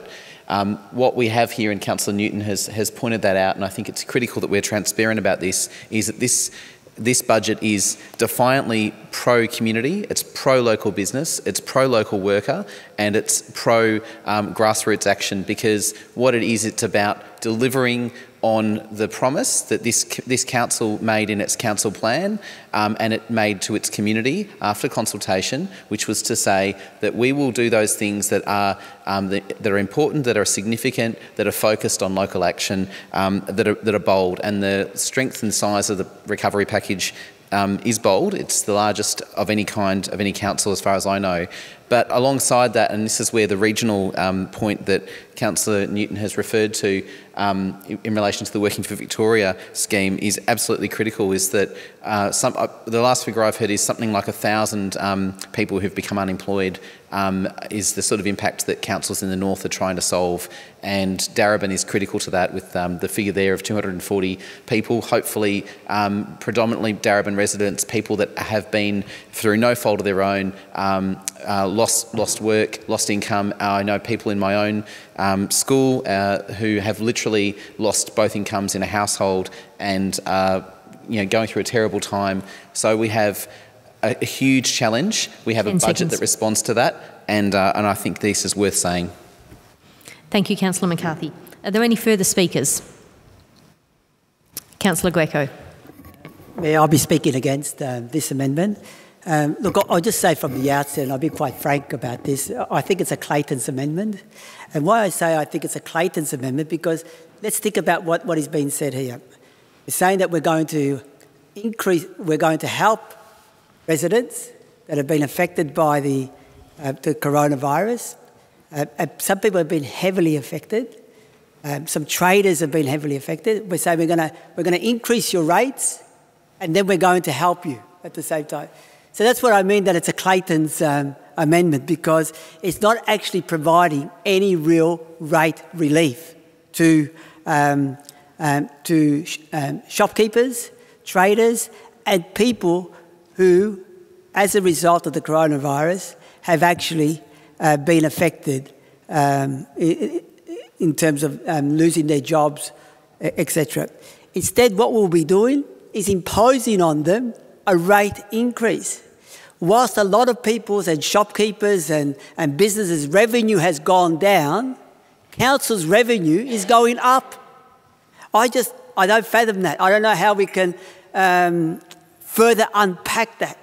Here we have businesses going down as a result of the shutdown and the restrictions, whilst council's revenue is going up. It's an incredible situation, councillors. And what this amendment does, in a Clayton sort of way, saying, oh, well, we're going to help you, but first you've got to pay more rates and then we'll sort of help you in turn. Councillors, I just find this completely irresponsible on the part of council. Thank you, Councillor Greco. Are there any further speakers? Councillor Williams. I'd have to agree with my fellow councillor, Councillor Greco, where I usually go by reports, and I like reports because it actually shows guidelines and guidance of where this council's going, and particularly in this case, we're looking at a whole heap of words, but yet it doesn't actually describe exactly where the money will be going, exactly who will be helping, and what is the actual process. And there's no program here. It just says that we're just going to help the people of our community and businesses. Exactly what are we going to be doing there? Are we going to be giving more money to one lot of people and not another person? I can't, I just don't see it. It's not clear to me. And yes, I like its theory. However, I like to see the breakdown of where and what we propose to do with that money. Thank you, Councillor Williams. Are there further speakers? No, I'll put that... Oh, Councillor Amir? I'll put that to the vote. All those in favour? And against? That motion is carried. We'll note that Councillors McCarthy, Messina, Lesurf, Newton, Amir and Rennie voted in favour, and that Councillors Williams and Greco voted against. Thank you. Through you, Mayor, I would like to take the opportunity to just correct something that was a point that was made. It is actually not correct to say that council's income is increasing next year. Council's projected income is actually projected to decrease on this financial year overall. It is true, however, to say that that one line item is increasing, but overall council's income is projected to be less next year than it is this year, even taking into account the forecast amendments with COVID. Thank you, Chair. Thank you for that clarification, Ms Wilkinson. I think it is an important one. Okay. Councillor Williams? I also have an amendment. That's great. We'll get that up on the screen and then I'll ask that you read it.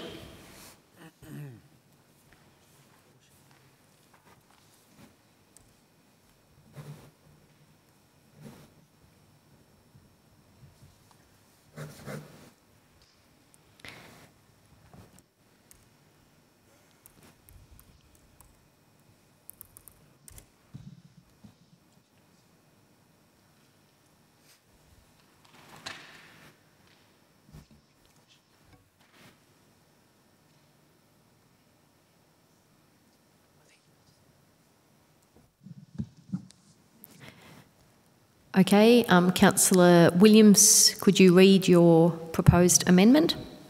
Yes, that, thank you. that I move tonight for the draft budget to add the point number read as follow: the subject to council to put $150,000 towards a report for Reservoir Leisure Centre upgrades of a 50-metre pool and facilities. Thank you for that. Is there a seconder for that? Councillor Greco, thank you. Councillors, are there any questions in relation to that? Councillor McCarthy. Thank you, Mayor. I've just seen this for the first time, so I'm just trying to understand what the amendment suggests, $150,000 to fund a report. I'm just wanting to understand a report on the feasibility or is it actually the design and development, just to understand what the report would actually deliver. Thank you. I don't know if that's Mr Hogan or Mr Hewitt, perhaps. Through you, Mayor Rennie, I've interpreted that to mean some sort of feasibility. It could be design, but feasibility, bearing in mind that Council's already asked for some additional work on our Reservoir Leisure Centre, which will come back to the Council in the second half of 2020. Councillor McCarthy. Thank you, Mayor, and thank you for the response. I would just actually ask, just because I'm a bit confused by this, because it seems to either replicate or conflict with existing work that is either in the budget or has already been underway. So if we could just get a little bit more information, if that's available tonight, on what is actually proposed in relation to RLC, either in the current budget or in the proposed budget, just so we can all be clear on what we're talking about here. Thank you, and I may need to call on Ms McGrath as well as Mr Hewitt for that. Through you, Mayor Rennie, I can perhaps talk to the capital components of it, and then Ms McGrath will talk about some of the other additional work. The draft Capital Works program for next year proposes $800,000 to continue the work that's been underway to rectify minor renewals and upgrades that are required, including to the roof, the space frame, some mechanical systems and the bathrooms at RLC. So those are the capital works proposed for next year, in addition to works that are currently underway, including the creche roof is one thing that comes to mind at RLC. Thank you. And Ms McGrath, in relation to studies underway? Yeah, through Mayor Rennie. So in October 2019, Council approved 2 resolutions which are related, that we conduct further investigation to inform the future design of any works at Reservoir Leisure Centre. And it was based on really understanding the health, wellbeing and social economic impacts that we could leverage from any renewed centre.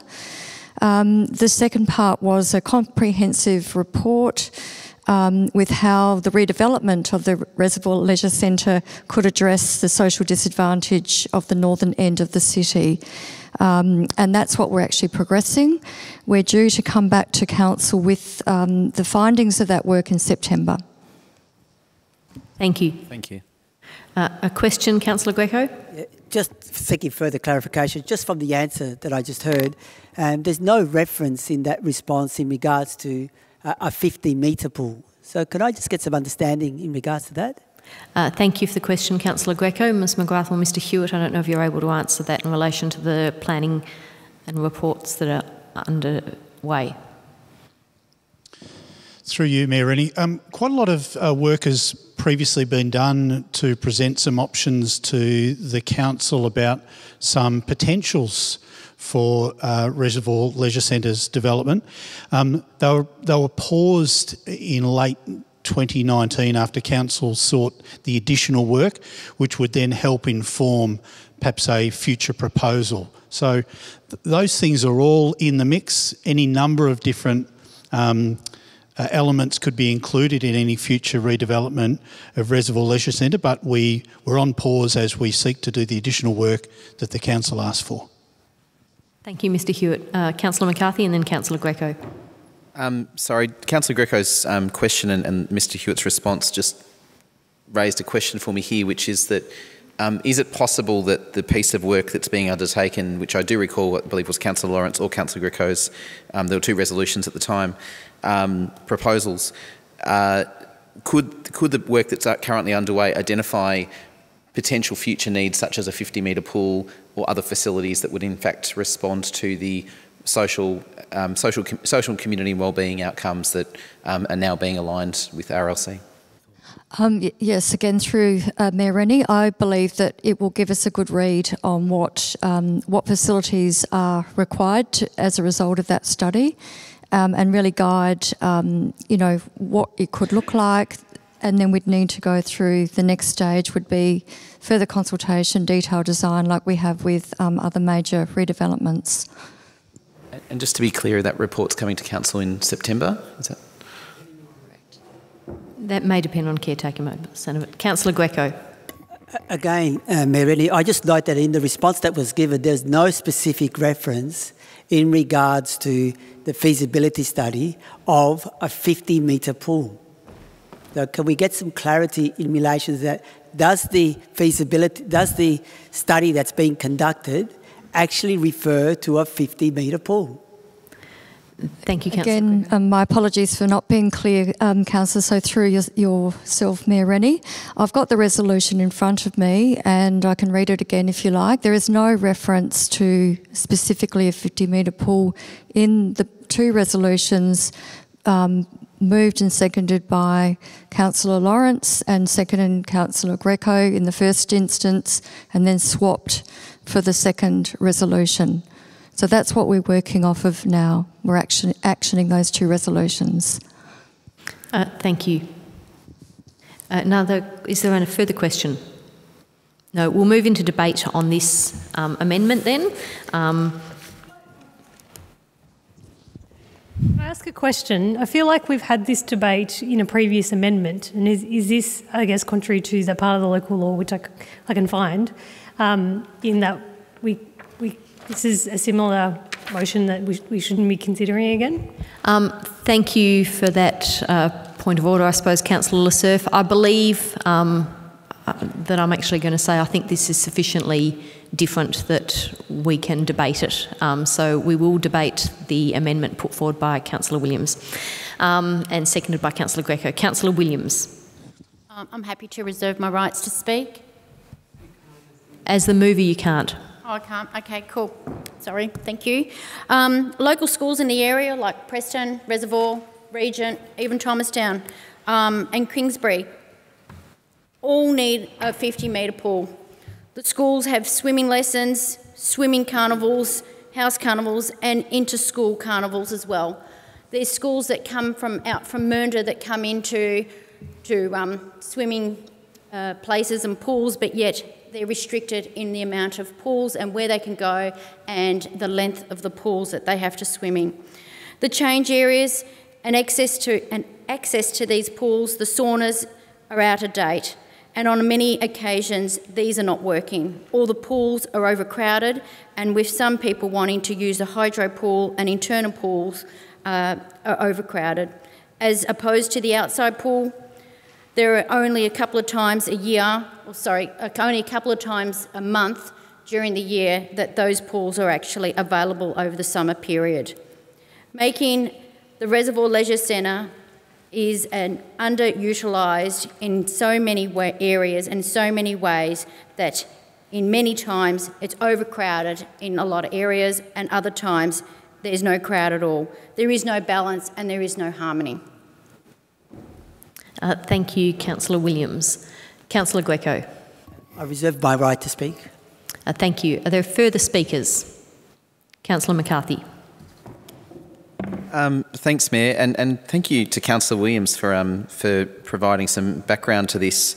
I'm a little bit confused, however, as to how this proposed investment actually relates to the piece of work which, as I would draw back to Councillor's attention, it was only in November last year, in fact, that Council embarked on what I think is an incredibly exciting pathway for RLC, which was to actually look at what Reservoir Leisure Centre is and should and could be with the right type of investment, the right type of planning, the right type of engagement from our community to deliver on the social and wellbeing outcomes and the economic outcomes, in fact, of that targeted investment. What this does is really put the cart before the horse, so to speak, and to say, actually, we know better than the health experts that we in fact have said we're going to engage with. So I believe, in fact, that the resolutions of November were unanimous. At no point in time in either of those resolutions did Councillor Williams or any other councillor say, and part of this has to be a 50-metre pool. I'm really hoping that that's where we end up, that we see the sort of facilities that in fact our community wants and deserves. But we haven't actually got that answer yet because that piece of work is underway. There is a report forthcoming, as we've already heard, which is coming to Council potentially in September, which sets the scene for the sort of investment that is required at RLC to deliver on those outcomes. So this seems to send a very confused message to our community that on the one hand we want to invest. It may be in fact that we come back and the community says and the experts say, in fact we need a 100-metre pool and we need X, Y and Z. So I'm very concerned when we have what seem ad hoc proposals that actually completely contradict the very targeted work that was proposed and endorsed by all councillors as recently as November. Thank you, Councillor McCarthy. Are there any further speakers? Councillor Messina. Through you, Mayor Rennie, may I ask a question? No, you can no longer ask questions. Debate on the amendment has commenced. Are there any further speakers? Councillor Greco, you reserved your right. Would you wish to speak? Thank you, Mayor Rennie. Look, I fully support the inclusion of this item in the budget, and the reason is that is when it's said that you know that we didn't consult health experts and that you know we still have to look at our socioeconomic analysis and things like that. Also, we're not also listening to the community. The community is saying to us as a ward member that a 50-metre pool at the Reservoir Leisure Centre is what is needed. Also, I'd point out, councillors, that in relation to the Northgate Aquatic Centre, from my knowledge, we didn't consult health experts. We didn't do a socioeconomic analysis. We just went ahead and we're going to spend $63 million on having an aquatic centre with a 50-metre pool. So here we have, when we talk about reservoir, and when we talk about the Reservoir Leisure Centre, we put all these obstacles in the way about why reservoir can and can't have this and could and not have this, and whether it just needs a paint job or whether it should be completely redeveloped. I find that there's a bit of discrimination here in terms of properly giving account to the needs of the northern end of our city. You don't have to be a rocket scientist or a sociologist to understand where the socioeconomic need is in our city and why we need to completely redevelop with a 50-metre pool in Reservoir. Thank you, Councillor Greco. Are there I think that brings the debate to the end. We'll now vote on that amendment. All those in favour and against? That amendment is lost. We'll note that Councillors Williams and Greco voted in favour and Councillors Newton, Lesurf, Messina, McCarthy and Rennie voted against. Councillor McCarthy. Mayor, I'd like to move an amendment to the motion that's been provided to councillors and to officers and should hopefully appear on screen.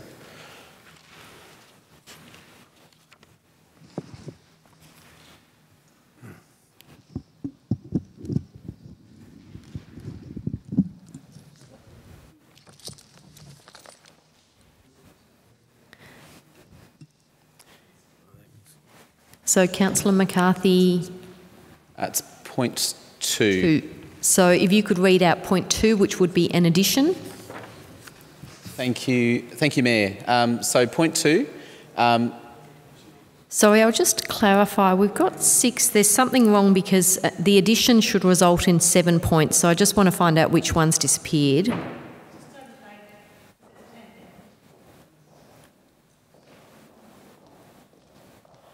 It may be that it is over the page and it's the one that authorises the Chief Executive Officer.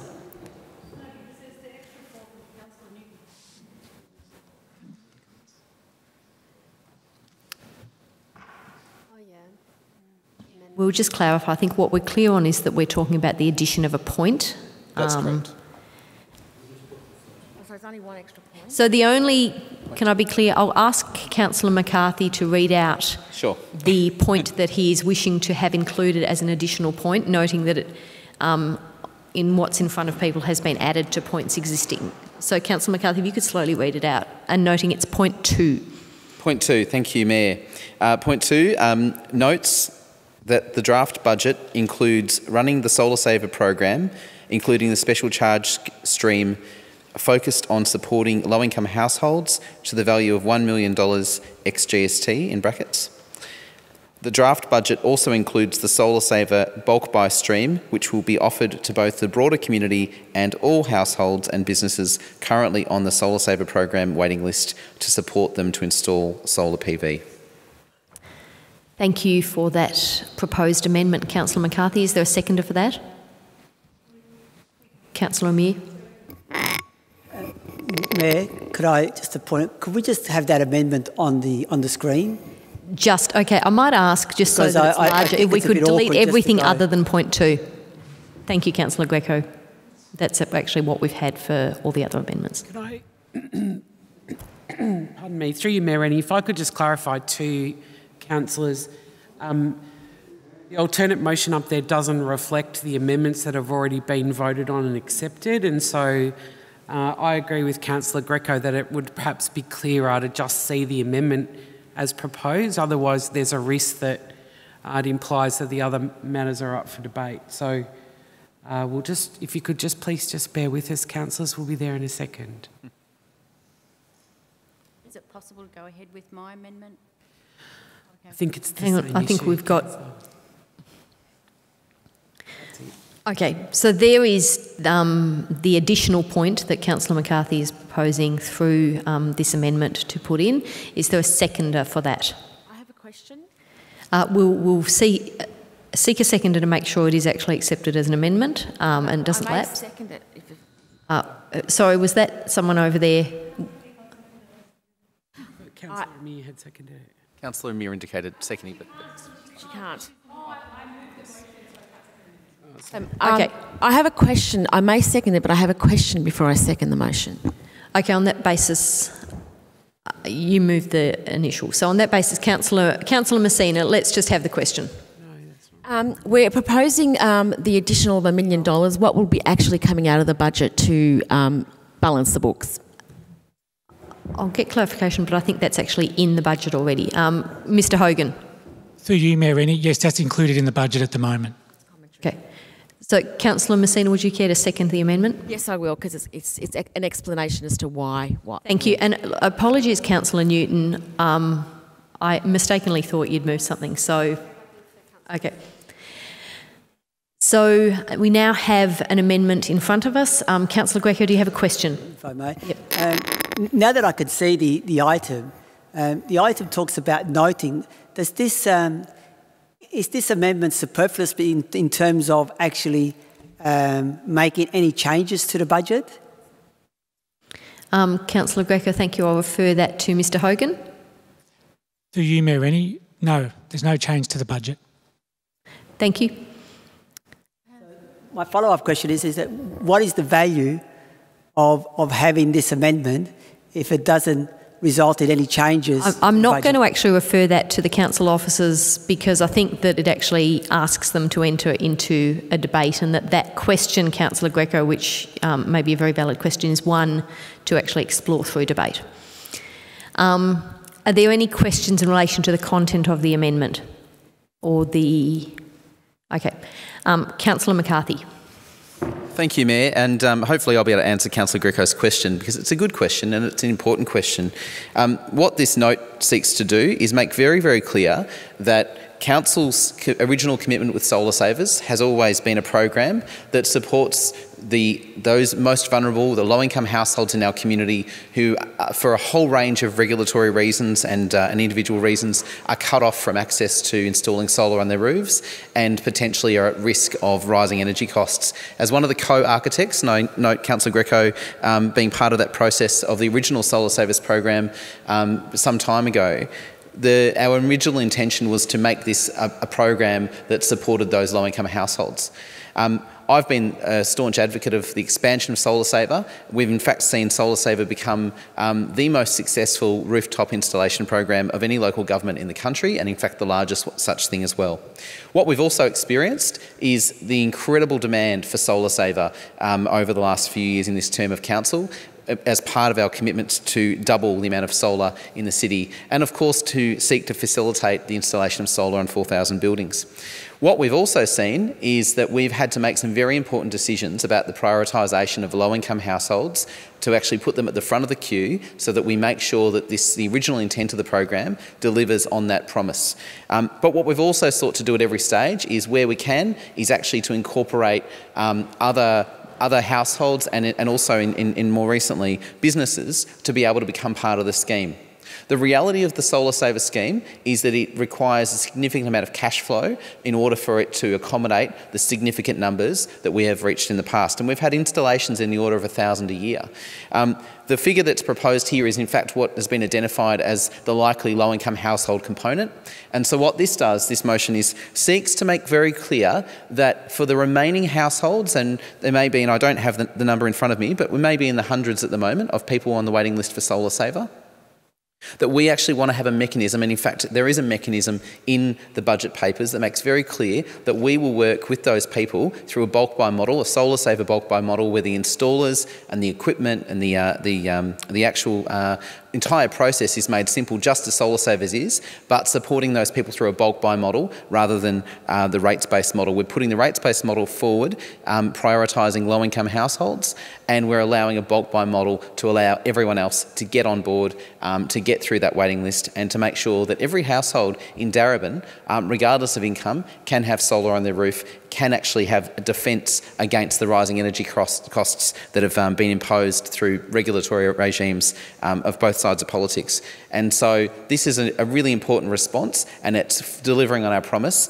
that if you live in Darebin or you have a business in Darebin, you can get your solar on roof, and council is your partner in that process.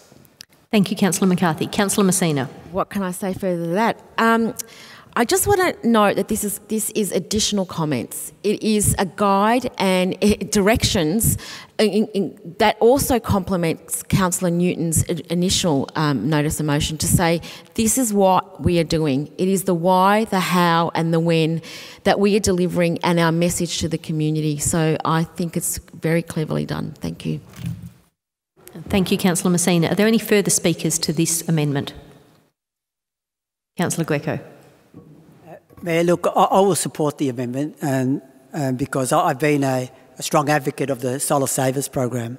I must say also, in relation to the Solar Savers program, is that I believe in recent years we have dropped the ball in relation to directing the Solar Savers program to those on lower incomes.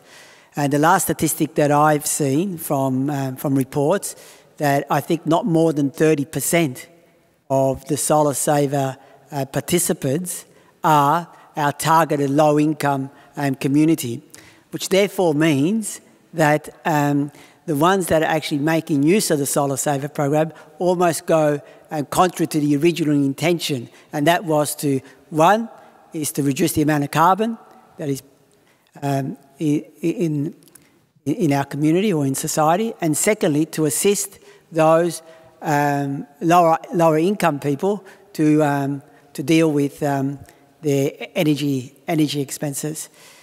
So I hope that, I'm glad that we've got $1 million in the budget to continue the Solar Savers program, and I would hope that all that $1 million is all targeted to lower socioeconomic income, and also targeted to people who at the moment are affected by the coronavirus. That is the economic impacts of the coronavirus, particularly those ones on the Job Seeker and the JobKeeper program. They are ones that could actually make use of this because it would actually lower their energy costs in the forthcoming year. So just to conclude, I think we have to redirect the Solar Savers program to target it back to people who are on lower incomes, and not your barristers and lawyers that live down the Northcote end of town that take advantage of this interest-free. Thank you, Councillor Greco. Are there any further speakers? Councillor Amir. I'd say that we should not redirect to disadvantaged households because there's no need for a redirection. That's how the program has been for its entire duration, and I'm really proud that we've been able to open it up to other families, to all businesses across Darebin to not just meet but exceed our goal of doubling solar in Darebin during our council term. What Councillor McCarthy has clarified through his amendment here is the $1 million which will exclusively be for disadvantaged households. However, that doesn't mean that everyone else is excluded. We know that there are people who have been waiting quite a long time to get solar panels on their roofs, and they will continue to be supported through the bulk buy program for people who can afford it. It's also worth noting that this does not mean that people will be paying the full cost up front in most cases. When we first established the Solar Savers program, not only at the beginning under a previous council, but the expanded model under this council, it was prior to the state government initiative with the rebates available. So the families that fall within that category, it is quite broad. I believe it's up to around $180,000 a year, which would be the majority of households in Darebin would be eligible for a rebate that they can access by getting the bulk buy. I am someone who previously didn't have solar panels on their roofs because it's really can be quite a technical and difficult thing. And I know from talking to other, we do now, but talking to other families who are in a similar situation that really what they want is someone to do the hard technical work of knowing what do I need and what's good value. And that is a service that we can continue to provide to all families in Darebin so that we can continue to reduce their electricity bills by getting more solar panels up on those roofs. Thank you, Councillor Amir. Are there any further speakers? I'll put that to the vote. All those in favour? That amendment is carried unanimously. Councillors, are there any further amendments? Councillor Williams. I have a further amendment.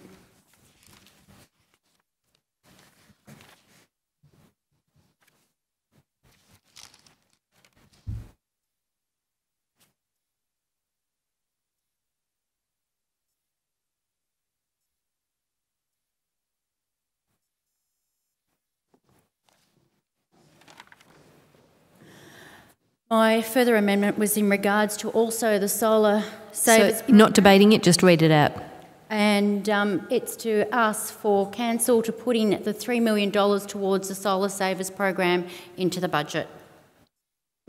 Thank you, Councillor Williams. Is there a seconder for that? Councillor Greco, thank you. Councillors, are there any questions in relation to that? Yes, Councillor McCarthy. I would have thought the previous debate might have made that clear, but I'll ask the question anyway. Through you, Mayor, to our officers, in relation to the allocation that we currently have in the budget to meet the current identified need of low-income households through Solar Savers, do officers consider that the current amount would meet the need of low-income households as has been identified and forecast? Thank you, Councillor McCarthy, for that question. Ms Olivier? Through you, Mayor Rennie, it's not something I've specifically looked at. We've certainly designed the program that's in the draft budget to focus on low-income households, and generally we prioritise those low-income households. Thank you. Further questions? Councillor McCarthy. Thank you, Mayor. At what point in time would Council have a sense once the next round of Solar Savers is advertised, recruited, at what point in time would Council expect to have a better idea if there was need for additional funds to ensure that our low-income households could jump on Solar Savers? When would that likely to be? Look, we would expect in certainly the mid-year budget process to have identified any substantive feedback that might impact the program, a whole range of matters. Thank you. Ms Wilkinson. Through you, Mayor Rennie. Having said that, though, I think it's we have to be. I would caution council on planning for an increase in this program. It has been a very difficult thing to recommend a reduction of this program to councillors. Like councillors, we feel very proud of the program, but the times that we are in has meant that many of council's long-standing programs have had to be reviewed, and that is why we're recommending it. If council was to increase the cost of this program as part of this budget, it would occur at the expense of something else. It may be that at mid-year we will have a sense of whether or not the position that we're recommending to council has been too conservative, but it would be that would not be known until probably February next year. In fact, when the mid-year process is completed, sometimes that's March actually. In which case it would practically be very difficult to reallocate money to capital. Thank you. Question, Councillor Williams? Just through you, Mayor Rennie, what was the Solar Savers program last year and what the amount we put in the budget and what are we looking at this year? So comparing the two and the difference. Thank you. Ms Olivier? So you, Mayor Rennie, the current year budget, so for 2019-20, was just over $5 million. Thank you. Councillors, are there any further questions? No, we'll therefore commence debate. Councillor Williams. Yes, thank you. Council pays the upfront cost of the system, including the installation. The ratepayer pays the cost back over 10 years interest-free. It is an initiative and an award-winning program responding to the climate emergency, environmental and sustainability issues, particularly in Darebin. It is an excellent program, particularly now with so many people that are working from home, especially assisting low-income household residents. Businesses will also benefit long-term. This is a no-brainer. The Solar Savers has been a very successful program in Darebin and has been running here for more than 6 years. All the money comes back to council in this program. It is not of any financial loss to council in the long term. We need to continue the Solar Savers program as it keeps our contractual agreement that council has. It also keeps many employed and working during this pandemic crisis, while many have become unemployed. The Solar Savers program is a job keeper. Let's not make it a job killer. Thank you, Councillor Williams. Councillor Greco. I reserve my right to speak, Mayor. Thank you. Are there any further speakers? Councillor McCarthy. Thanks, Mayor. Look, it's nice to have the what Solar Savers is, and I recognise that text. I think I've actually read that text or similar text on our website and in other publications, so it's always nice to be reminded. Having been on the journey from the very beginning and having advocated for the massive expansion of Solar Saver, I actually think we've got the budget right in relation to this, which is to say that if we were to increase the allocation as we currently have, we potentially run the risk on two fronts. One of those fronts is that we have to cut something. And we have to cut something that in fact could impact on those exact households that we are seeking to benefit here. And I don't want us to do that. What we've also done though is we've done an incredible piece of work behind the scenes to understand and identify what the balance is between the low-income households that do not have any other option than Solar Saver. And that's the reason why we set that up. I just would draw that to Councillor Williams' attention, that the very purpose of this was to provide a financial mechanism for those who can't afford it. Councillor Greco made the point before, and I just would make this very clear. Throughout the last few years, with the massive expansion of Solar Saver, low-income households have always been put to the front. It is in fact at the very DNA of the program. So if you are able to pay and you are able to get on the waiting list, that's fine, but you need to wait until a low-income household has actually had their solar saver installation occur. What that means, and why we have proposed a bulk buy scheme to clear the list effectively, is to give those households and those businesses who can find that money at record low interest rates to actually join in that process. So I'm very concerned about Councillor Williams' proposal here, because it is not based on the good work of our officers, the evidence around the proportions, but in fact runs the risk of in fact cutting other elements of our service offering. It doesn't identify where the secret cuts are going to come from, and I'm very happy to support the proposal that we've got in the budget and the note that all councillors voted for only minutes ago. Thank you, Councillor McCarthy. Are there any further speakers? Councillor Messina. I understand the logic behind this particular notice of motion. I would like to support it, but I cannot, on the simple grounds that we're asking to not pass on rate increases, but we need to find a further $3 million. Where is that $3 million going to come from? So I find the reason behind the motion understandable, but I just can't find the $3 million in the particular budget at this particular time. Thank you, Councillor Messina. Are there any further speakers? Councillor Greco. Yeah, I'd like to support the amendment. And look, first of all, I think by increasing it by an extra $3 million, one, that it creates jobs and it actually helps to stimulate the local economy. And that's very important in this particular times that we're in. Also, it ensures that the broader community can also get access to the Solar Savers program, and also it ensures that the low-income households are not squeezed out as a result of not getting access to the Solar Savers program. And I point out, even though Councillor McCarthy made a point, that low-income householders are a small percentage of the participants in this scheme, when the whole aim of the scheme was to predominantly directed at them. In terms of how to pay for this, look, I would have expected to see that there are many ways that we could pay this. One is that council has reserves, and it can actually dip into its reserves, a bit like the rest of the community is dipping into their reserves in these particular times.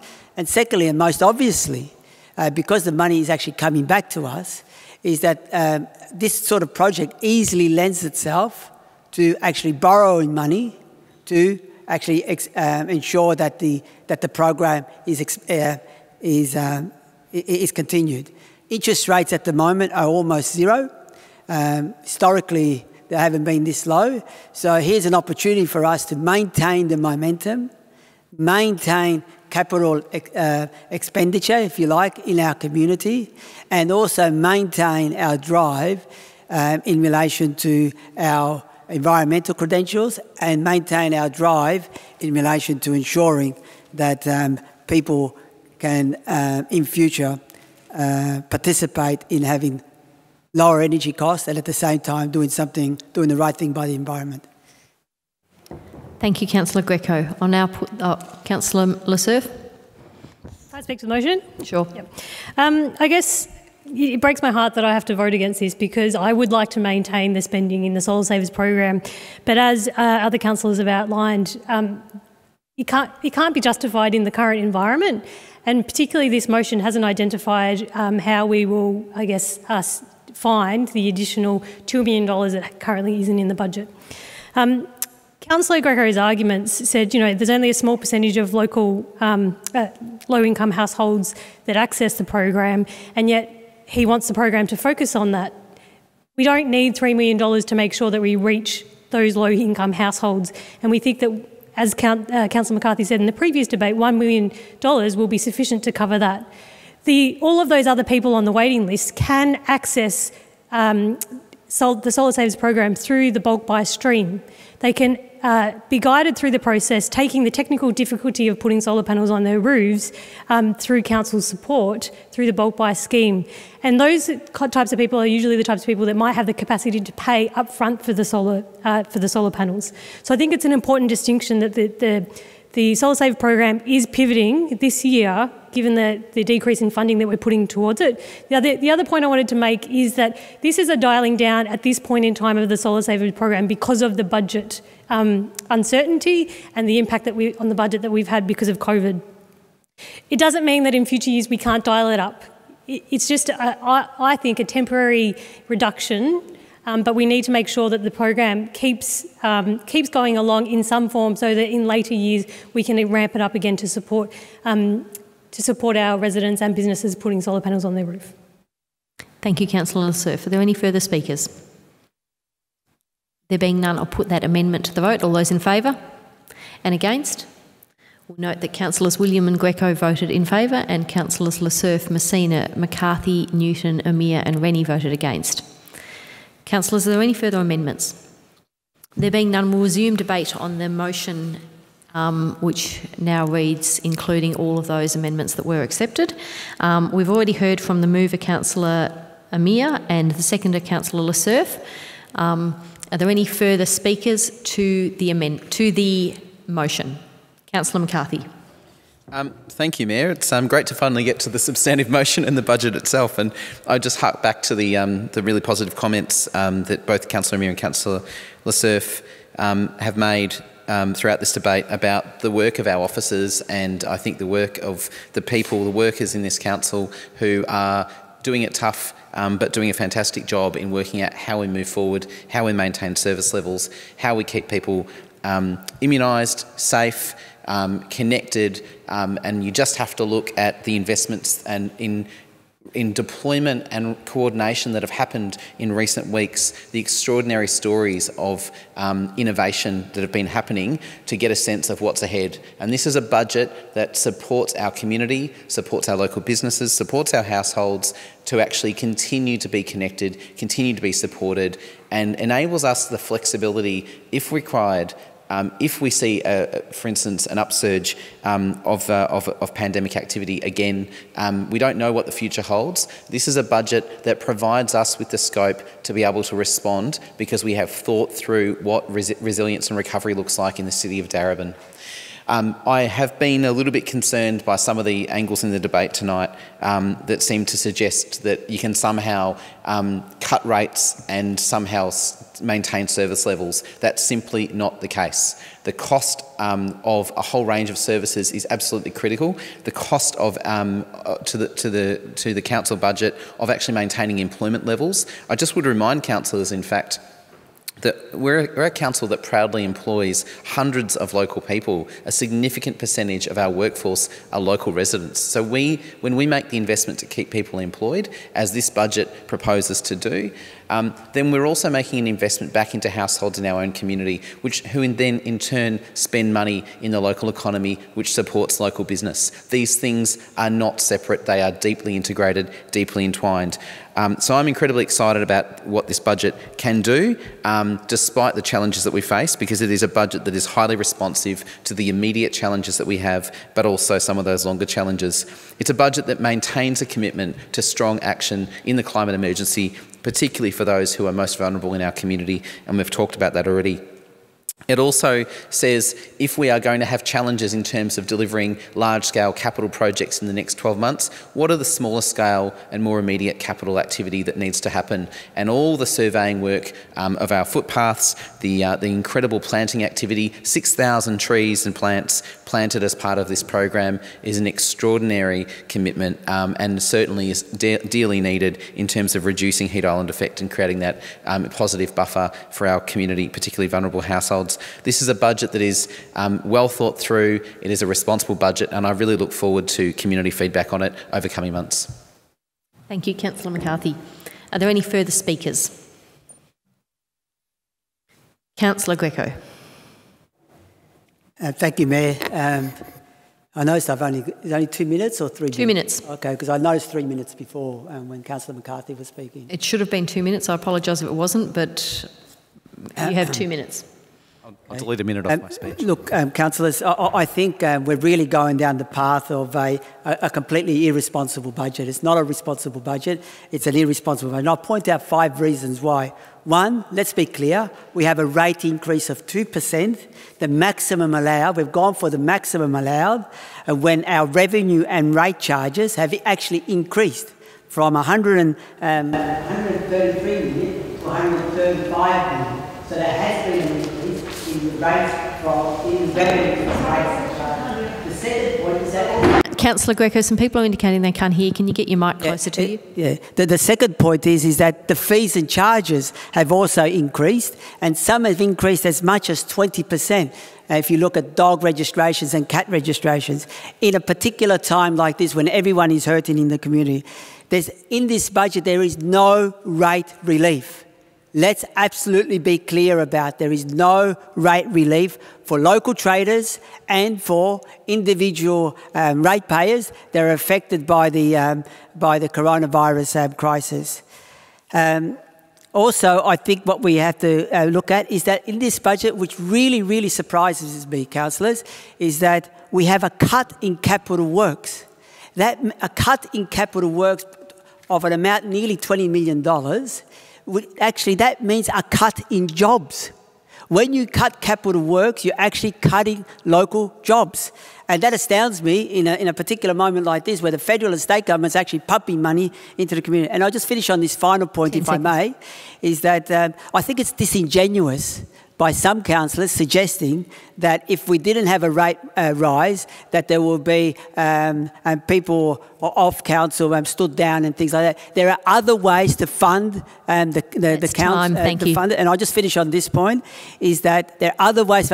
We have large reserves in council, and the fact that this council has no borrowings whatsoever Councillor should be Greco, a consideration that we take in regards to not increasing the rates please, thank you. To our ratepayers. I did give you some leeway to make up for the question at the beginning in relation to the time. Thank you. Are there any further speakers?